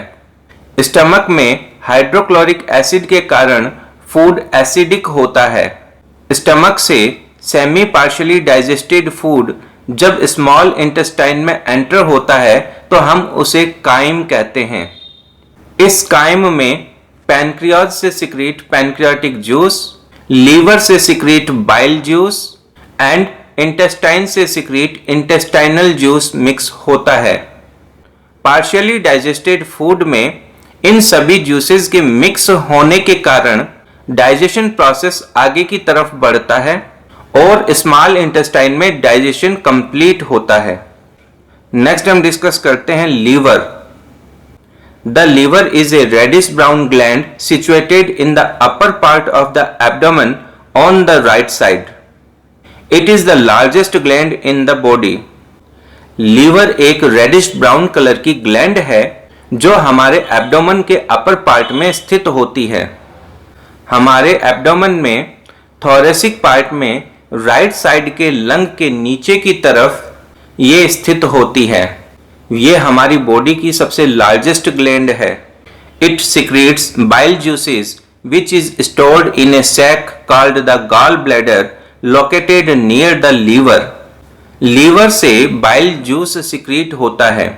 यह bile एक sac like structure gall bladder के अंदर स्टोर रहता है। गॉल ब्लैडर लीवर के पास में ही सिचुएटेड होता है। Bile juice helps in the digestion of fats. Bile juice हमारे फूड के कंपोनेंट फैट के डाइजेशन में हेल्प करता है। Fats are present as big droplets in the food because of which they can not be digested easily. हमारे food में जो fat होती है वो बिग ड्रॉपलेट्स के फॉर्मेट में होती है, या हम कहें फैट काफ़ी कॉम्प्लेक्स होती हैं, इसलिए उनका डाइजेशन इजीली नहीं हो पाता है। Bile juice breaks these big droplets into small droplets and makes their digestion and absorption easier. इस प्रकार से बाइल जूस हमारी लार्ज फैट ड्रॉपलेट्स को स्मॉल फैट ड्रॉपलेट्स में ब्रेक करता है, जिस कारण डाइजेशन इजीली हो जाता है और फैट का एब्जॉर्प्शन भी इजीली होता है। नेक्स्ट हम डिस्कशन करते हैं pancreas. The pancreas is a large cream coloured gland located just below the stomach. Pancreas हमारे स्टमक के जस्ट नीचे एक बड़ी क्रीम कलर की ग्लैंड होती है। अगर पैनक्रियाज के एग्जैक्ट लोकेशन की बात करें तो स्टमक के बाद में स्मॉल इंटेस्टाइन का पार्ट एक लूप की तरह होता है जिसे हम ड्यूडेनम कहते हैं। ये लूप एक यू लाइक स्ट्रक्चर होता है। इस लूप के बीच में ही पैनक्रियाज सिचुएटेड होता है। इस प्रकार हम कह सकते हैं पैनक्रियाज स्टमक के नीचे की तरफ स्थित होता है और यह स्मॉल इंटेस्टाइन, लीवर और स्प्लीन से घिरा हुआ होता है। The pancreatic juice acts on carbohydrates and proteins and change them into simple forms. Pancreatic juice carbohydrate और प्रोटीन दोनों से रिएक्शन करता है और उन्हें सिंपल सब्सटेंसेस में कन्वर्ट करता है। नेक्स्ट हम डिस्कशन करते हैं intestinal juices. The partially digested food now reaches the lower part of the small intestine. इस प्रकार से partially digested food small intestine के निचले पार्ट में पहुंचता है। Digestion which starts in the mouth is completed in the small intestine. Food का digestion जो माउथ पार्ट में स्टार्ट होता है स्मॉल इंटेस्टाइन में आकर के कंप्लीट होता है। यानी सबसे पहले माउथ पार्ट में डाइजेशन स्टार्ट होता है, फिर स्टमक में होता है, फिर ड्यूडेनम में होता है। ड्यूडेनम भी क्या है? स्मॉल इंटेस्टाइन का ही पार्ट है। फिर स्मॉल इंटेस्टाइन के लोअर पार्ट में डाइजेशन होता है। The enzymes in the intestinal juices act upon the partially digested food and convert it into simple soluble substances. इस प्रकार से इंटेस्टाइनल जूसेस में पाए जाने वाले एंजाइम पार्शियली डाइजेस्टेड फूड को सिंपल सॉल्युबल सब्सटेंसेस में कन्वर्ट करते हैं। As a result the carbohydrates get broken into simple sugar called glucose. अब देखिए हमारे फूड में जो कार्बोहाइड्रेट होता है आफ्टर डाइजेशन वह सिंपल शुगर में यानी ग्लूकोज में टूट जाता है। The fats gate broken into fatty acids and glycerol. और जो हमारे फूड में फैट होती है और आफ्टर डाइजेशन फैट अपने सिंपल सब्सटेंस फैटी एसिड और ग्लिसरॉल में कन्वर्ट हो जाते हैं। The proteins gate broken into amino acids. और ठीक इसी प्रकार हमारे फूड का कंपोनेंट प्रोटीन भी अपने सिंपल सब्सटेंसेस एमिनो एसिड्स में टूट जाता है। अब आप इनको रिएक्शन फॉर्मेट में भी समझ सकते हैं। इंटेस्टाइन में पार्शियली डाइजेस्टेड कार्बोहाइड्रेट है और कार्बोहाइड्रेट पर जब इंटेस्टाइनल जूस रिएक्शन करता है तो वो अपने सिंपल सब्सटेंस ग्लूकोज में कन्वर्ट हो जाता है। इसी प्रकार फैट्स भी फैटी एसिड्स एंड ग्लिसरॉल में कन्वर्ट हो जाती है। प्रोटीन्स अपने सिंपल सब्सटेंसेस एमिनो एसिड्स में कन्वर्ट हो जाते हैं। इस प्रकार आप समझ सकते हैं हमारे फूड के complex substances after digestion simple substances में कन्वर्ट हो जाते हैं। सिंपल सब्सटेंस में कन्वर्ट होने पर ही हमारी बॉडी उन्हें यूटिलाइज कर पाती है। Next, do you know fats in goat's milk are much simpler than those in cow's milk. Therefore goat's milk is much easier to digest than cow's milk. बकरी के दूध में जो फैट होती है वो गाय के दूध के फैट की कंपेयर में सिंपल होती है, इसलिए बकरी का दूध डाइजेस्ट करने में इजी रहता है। इसलिए बकरी का दूध गाय के दूध के कंपेयर इजीली डाइजेस्ट होता है। The minerals and vitamins present in the food do not need to be changed. Cells are able to absorb them as they are. हमारे फूड में जो मिनरल्स और विटामिन्स होते हैं उन्हें डाइजेशन की कोई आवश्यकता नहीं होती है, क्योंकि वो सिंपल फॉर्मेट में ही होते हैं, वो कॉम्प्लेक्स नहीं होते हैं, या हम कह सकते हैं उन्हें डाइजेशन की आवश्यकता नहीं होती है, क्योंकि हमारी सेल्स के द्वारा वो डायरेक्ट एब्जॉर्ब किए जा सकते हैं। हमारे फूड में पाए जाने वाले complex substances like as a carbohydrate, fat and protein का ही डाइजेशन होता है। मिनरल्स और विटामिन्स के डाइजेशन की कोई आवश्यकता नहीं होती और वाटर भी इजीली एब्जॉर्ब होता है। नेक्स्ट हम डिस्कस करते हैं absorption in the small intestine. अब हम यहां पर एब्जॉर्प्शन को समझते हैं। Absorption is a condition in which something takes in another substance. यानी एब्जॉर्प्शन जो है वो एक सोखने की प्रोसेस को ही हम कहते हैं, यानी जनरली हम कहते हैं ना एब्जॉर्ब करना। एब्जॉर्प्शन को अगर हम एग्जाम्पल से समझना चाहें तो देखिए, हम एक स्पंज का पीस ले लें और स्पंज के पीस को पानी में रख दें तो वो पानी को एब्जॉर्ब करता है कि नहीं करता। स्पंज के द्वारा उस पानी को सोखने का प्रोसेस ही एब्जॉर्प्शन है। इस टॉपिक में हम जानेंगे हमारे स्मॉल इंटेस्टाइन में किस प्रकार से फूड का एब्जॉर्प्शन किया जाता है। अब एब्जॉर्प्शन क्यों जरूरी है? अब देखिए, जो फूड का डाइजेशन हुआ है और फूड के जो यूजफुल कंपोनेंट्स हैं वो जब तक एब्जॉर्ब नहीं होंगे हमारी बॉडी के हर सेल तक कैसे पहुंचेंगे। तो हमारी सेल तक वो फूड कंपोनेंट्स पहुंचे, इसके लिए जरूरी है कि सारे फूड मटेरियल से वो यूजफुल कंपोनेंट्स एब्जॉर्ब किए जाएं। The process of absorption occurs in the small intestine. यह एब्जॉर्प्शन का प्रोसेस हमारी स्मॉल इंटेस्टाइन में कंप्लीट होता है। The inner wall of the small intestine has millions of finger like projections और folds called villi. The singular word of villi is villus. हमारी small intestine की inner wall में finger like structures पाई जाती हैं, या हम कह सकते हैं अंगुली जैसे उभार पाए जाते हैं।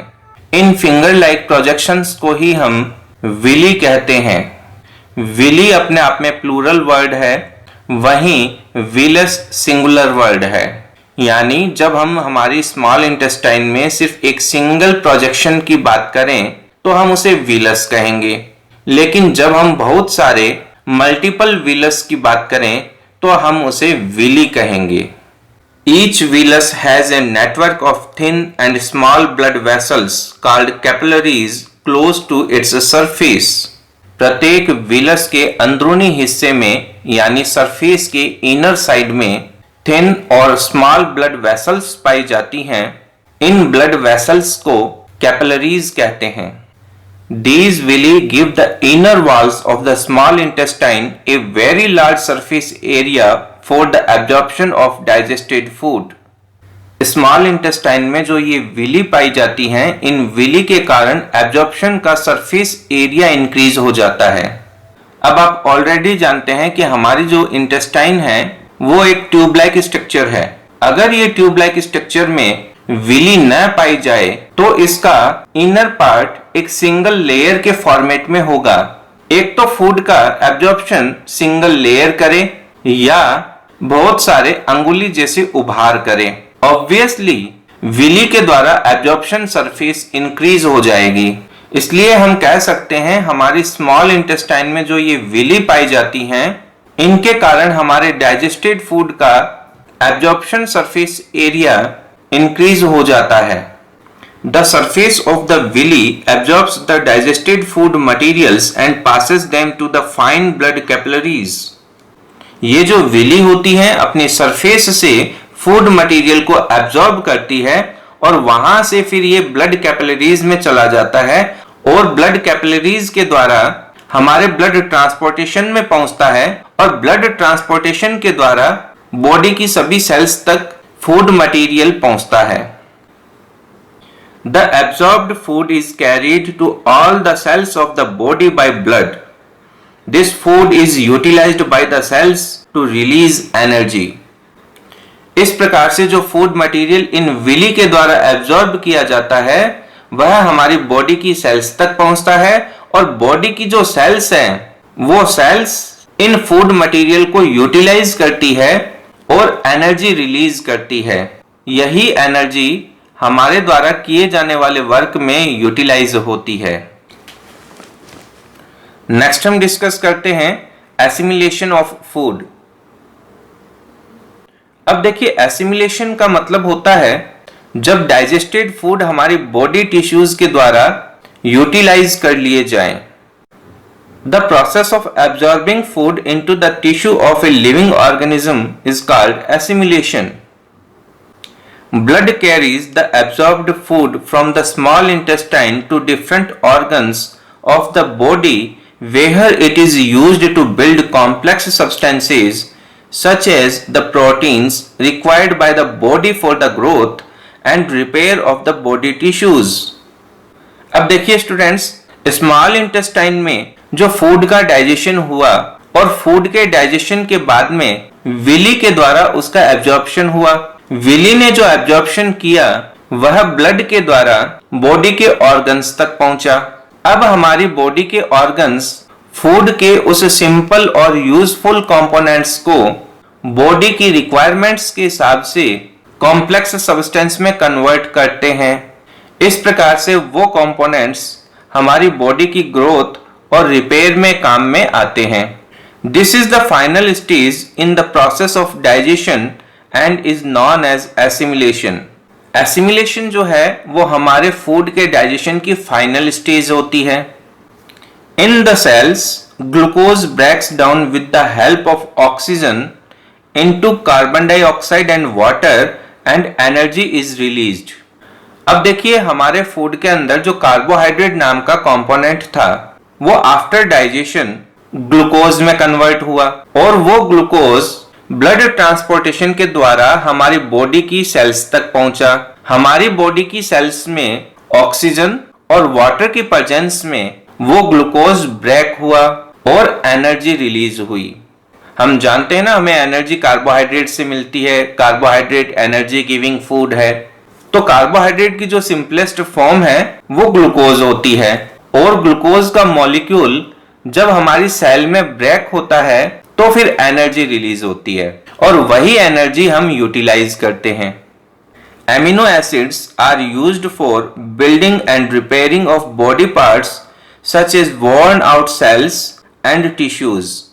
यहाँ पर वॉर्न आउट सेल्स का मीनिंग होता है ऐसी सेल्स जो डैमेज्ड हो चुकी है, पुरानी हो चुकी है। ठीक है।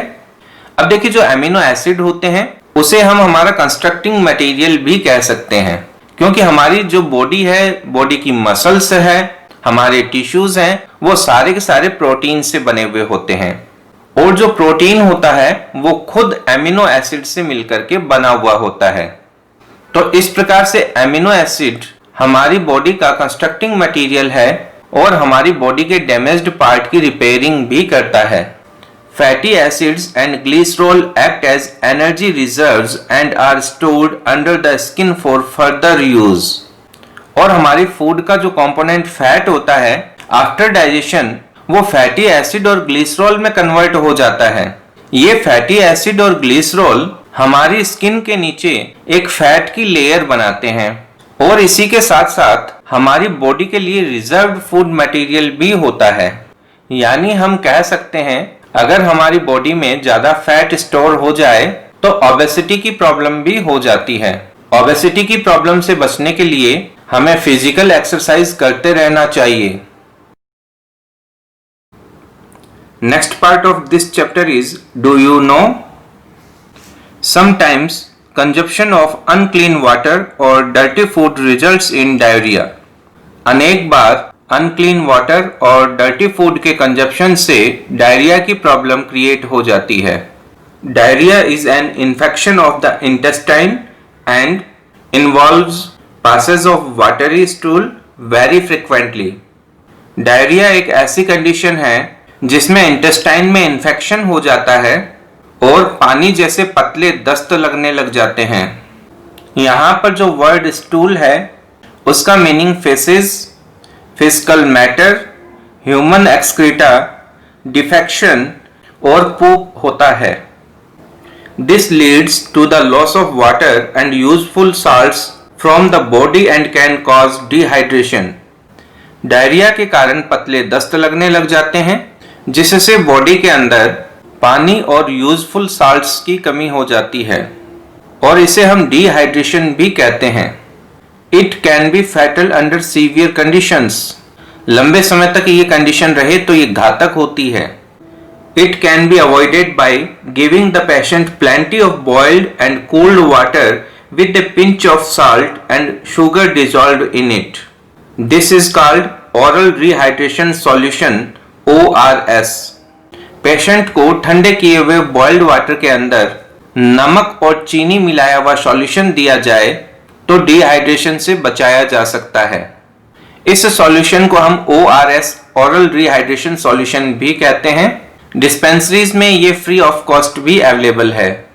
इसी के साथ साथ मार्केट में बहुत सारे ORS सॉल्यूशन अवेलेबल हैं जो हमारे लिए बेनिफिशियल हो सकते हैं और हमें डिहाइड्रेशन से बचाते हैं। नेक्स्ट हम डिस्कस करते हैं egestion of undigested food. We already know that the process in which the undigested food is removed from the body is called egestion. हमारे फूड के अनडाइजेस्टेड पार्ट का बॉडी से बाहर निकालना ही इगेशन कहलाता है।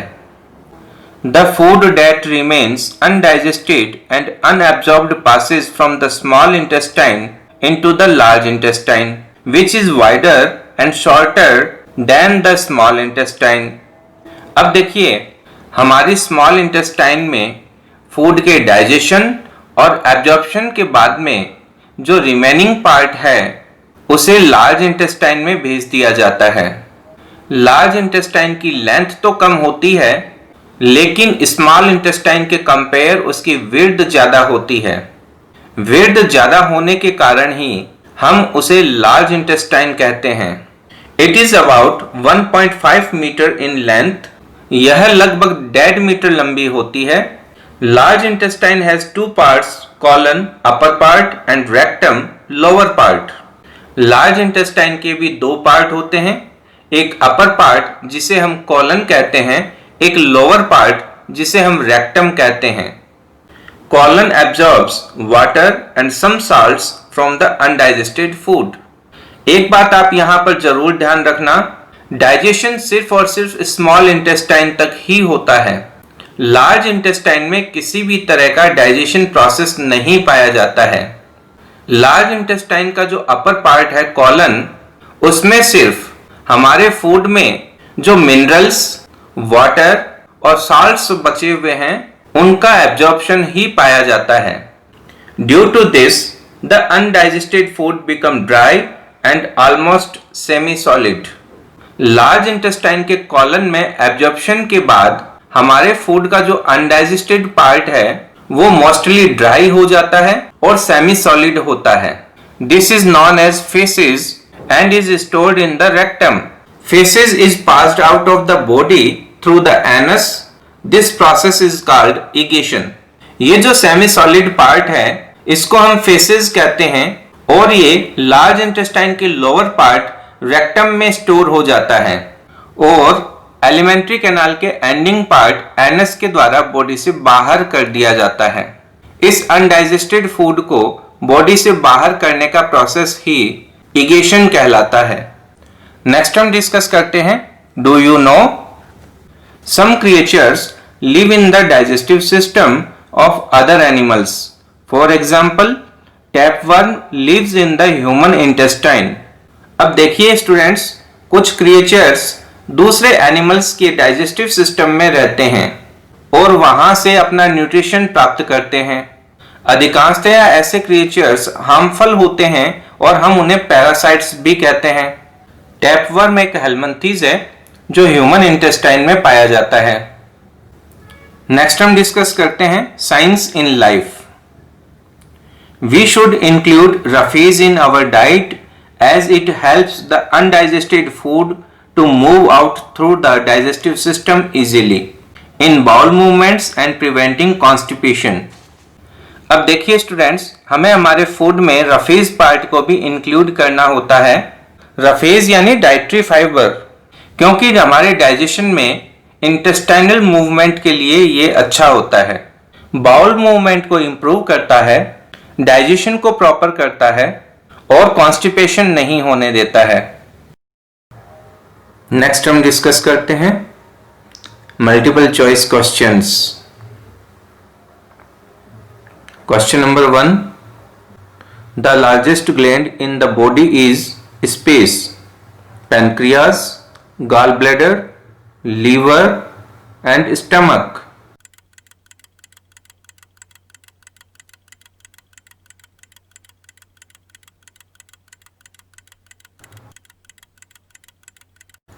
Right answer is C, liver.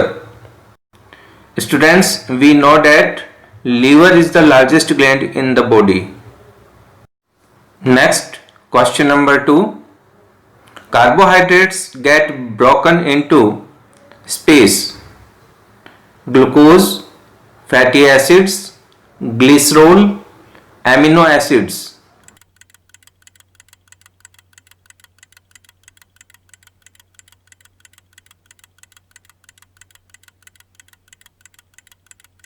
Right answer is A, glucose. After digestion, the carbohydrates get broken into simple sugar called glucose. Next question, question number 3. Our tearing teeth are called space, canines, premolars, molars, incisors.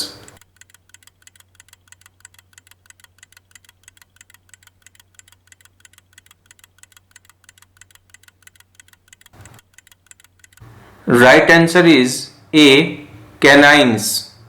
Canines are present on the either side of the incisors. These are 2 in number in each jaw. These are sharp and pointed teeth which help in tearing the food. Next, question number 4. Hydrochloric acid is secreted in space, stomach, gallbladder, pancreas, lungs.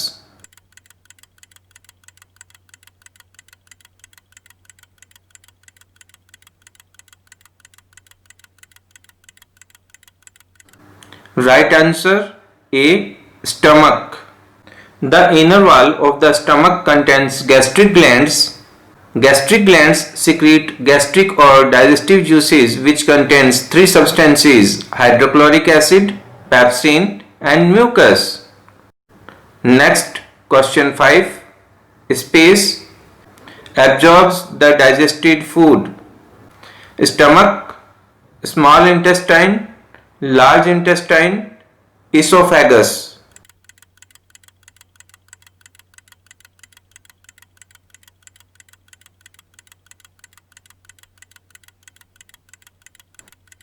Right answer is B, small intestine. The process of absorption occurs in the small intestine. Next topic is no more. Constipation and stomach ulcers are digestive disorders. In constipation, the person suffers from difficult bowel movements characterized by dry and hardened feces. We suffer from constipation when we do not take sufficient amount of liquid or roughage in our diet. Constipation and stomach ulcers digestive disorders होते हैं। Constipation में किसी भी व्यक्ति की bowel movement यानी intestinal movement proper नहीं होता है और जो फेसेस होता है वो हार्ड और ड्राई हो जाता है। जब हमारी डाइट में प्रॉपर अमाउंट में लिक्विड और रफेज नहीं होता है तब कॉन्स्टिपेशन की प्रॉब्लम क्रिएट होती है। A person with stomach ulcers develops a painful wound on the wall of the stomach. Eating food too quickly or not chewing it properly leads to excessive production of hydrochloric acid in the stomach. If this condition persists for a long period of time, the excessive hydrochloric acid may destroy the inner lining of the stomach. जब कोई person food को proper chew नहीं करे और जल्दबाजी में करे तो स्टमक में फूड के डाइजेशन के लिए हाइड्रोक्लोरिक एसिड एक्सेस में प्रोड्यूस होता है और इस प्रकार से लंबे समय तक हाइड्रोक्लोरिक एसिड का एक्सेस में प्रोडक्शन हमारे स्टमक की इनर लाइनिंग को डिस्ट्रॉय करता है। इस प्रकार से हमें डाइजेस्टिव डिसऑर्डर से बचने के लिए हमारे फूड में रफेज और लिक्विड का प्रॉपर अमाउंट लेना चाहिए, फूड को अच्छे से च्यू करना चाहिए और कभी भी भोजन जल्दबाजी में नहीं करना चाहिए। कुछ छोटी छोटी बातों का ध्यान रखकर हम डाइजेस्टिव डिसऑर्डर्स से बच सकते हैं। नेक्स्ट हम डिस्कस करते हैं nutrition in amoeba. Amoeba is a microscopic single celled organism found in ponds, pools and ditches. It constantly changes its shape by pushing out one or more finger-like projections called pseudopodia or false feet, means for locomotion and capturing of food. All the processes of nutrition are performed by the single cell of amoeba. अब देखिए students, amoeba एक microscopic single celled organism होता है।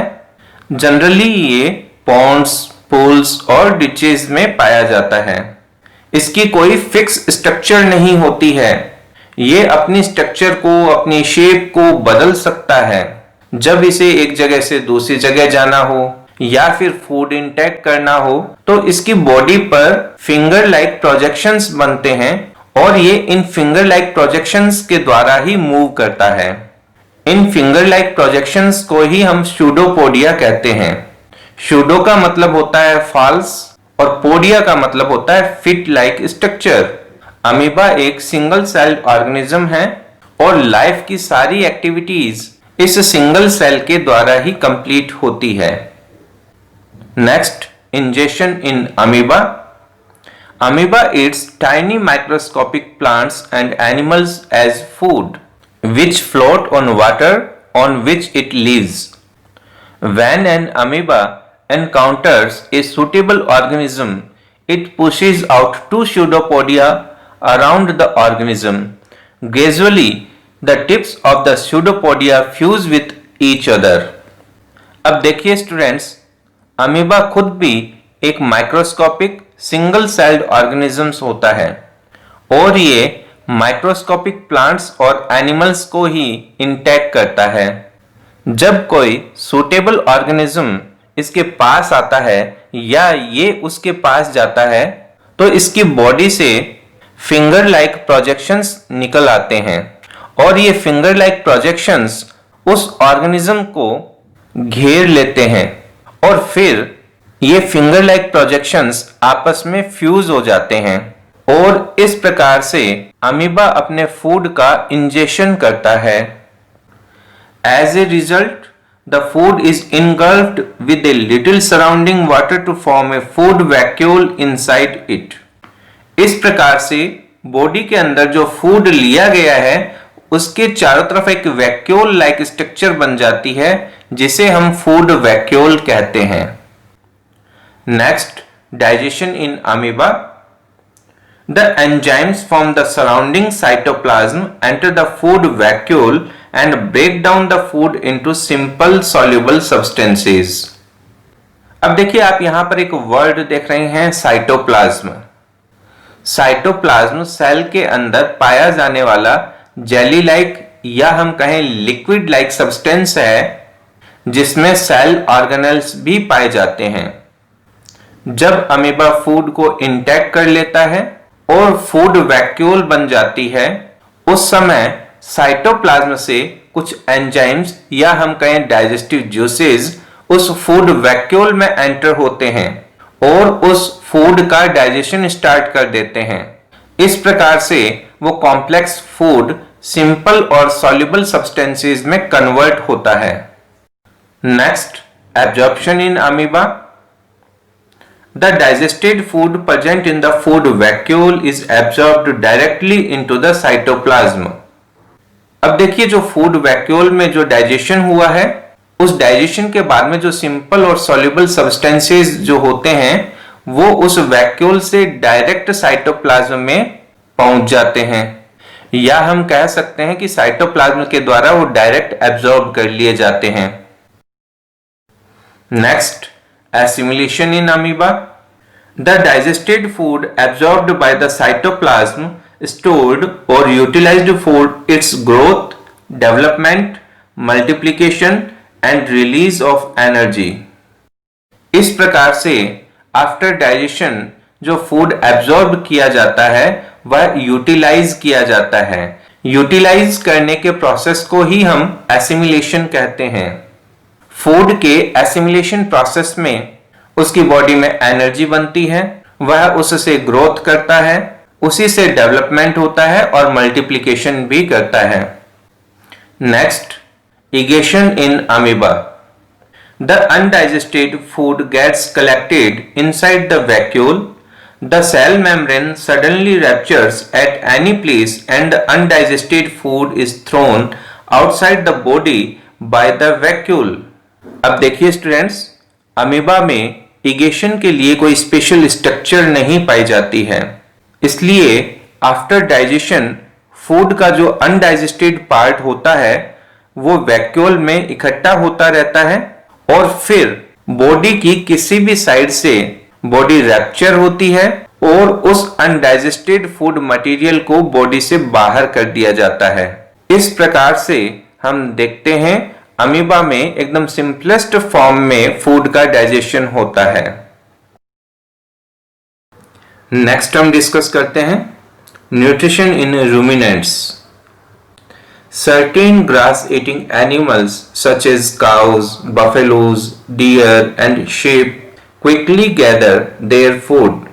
They chew the food rapidly, mix it with saliva and swallow it hurriedly. Do you know why? Carnivores eat these grass-eating animals as their food. To avoid being caught by carnivores, grass-eating animals quickly eat their food. They then move to a safer place and bring the food back into the mouth in small lumps and chew it. This process of chewing food is called rumination and these animals are called ruminants. अब देखिए students, आपने कुछ grass eating animals को देखा होगा जैसे गाय, भैंस, भेड़, बकरी, हिरण। ये सभी एनिमल्स फटाफट ग्रेजिंग करते हैं। ऐसा ये क्यों करते हैं? क्योंकि ये कार्निवोरस एनिमल्स के शिकार न बन जाएं, इसलिए ये रैपिडली ग्रेजिंग करते हैं। आफ्टर ग्रेजिंग ये किसी सेफ प्लेस पर जाते हैं और फूड को वापस अपने मुंह के अंदर लाते हैं और उसे अच्छे से चबाते हैं। इस प्रकार से फूड को एक बार इंटैक्ट करने के बाद वापस उसे मुंह में लाना और उसे च्यू करना रूमिनेशन कहलाता है और इस प्रकार के एनिमल्स रूमिनेंट्स कहलाते हैं। In ruminants the stomach is divided into 4 chambers that is rumen, reticulum, omasum and abomasum. This type of stomach is called compound stomach. In ruminants का जो स्टमक होता है वो 4 चैम्बर्स में डिवाइडेड होता है, रूमेन, रेटिकुलम, ओमसम और अबामसम, और इस प्रकार के स्टमक को हम कंपाउंड स्टमक भी कहते हैं। The food that is swallowed goes into the first and largest chamber, the rumen. After grazing food सबसे पहले स्टमक के रूमेन पार्ट में जाता है। Here it is partially digested and is called cud. Stomach के पार्ट रूमेन में food partially digested होता है जिसे कड कहा जाता है। It then goes to the second chamber और the reticulum from where it is returned to the mouth for thorough chewing. इस प्रकार से पार्शियली डाइजेस्टेड फूड रूमेन से रेटिकुलम में जाता है और रेटिकुलम से वापस माउथ पार्ट में च्यूइंग प्रोसेस के लिए आता है। After thorough chewing and mixing with the saliva the rechewed food is swallowed again.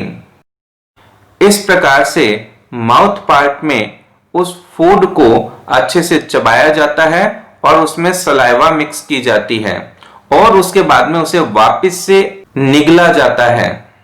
It now bypasses the first two chambers and enters the third and the smallest chamber, the omasum.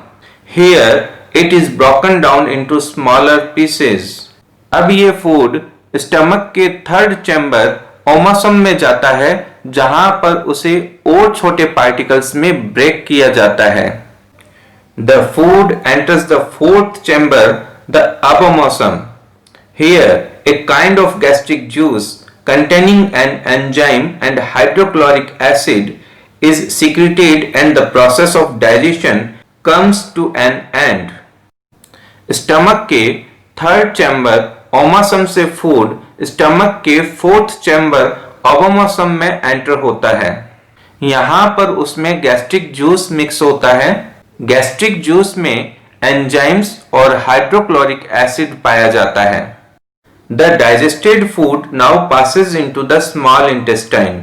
Stomach के fourth chamber abomasum के बाद में digested food small intestine में enter करता है. Here the absorption of the food takes place. यहां पर यानी स्मॉल इंटेस्टाइन में फूड का एब्जॉर्प्शन स्टार्ट होता है. The undigested food passes through the large intestine and is egested from the body. इस प्रकार से after absorption food large intestine से पास होता है और फिर अनडाइजेस्टेड फूड बॉडी से बाहर कर दिया जाता है. स्टूडेंट्स, हमारा chapter nutrition in animals complete हो गया है. अगर आप चैनल पर न्यू व्यूअर हैं तो आप चैनल को सब्सक्राइब करें, बेल आइकन को प्रेस करें ताकि आने वाले वीडियोस की नोटिफिकेशन आपको मिल सके. वीडियो को अपने फ्रेंड्स के साथ शेयर करें और लाइक करना ना भूलें. मिलते हैं नेक्स्ट वीडियो में नेक्स्ट टॉपिक के साथ. Thank you. जय हिंद, जय भारत.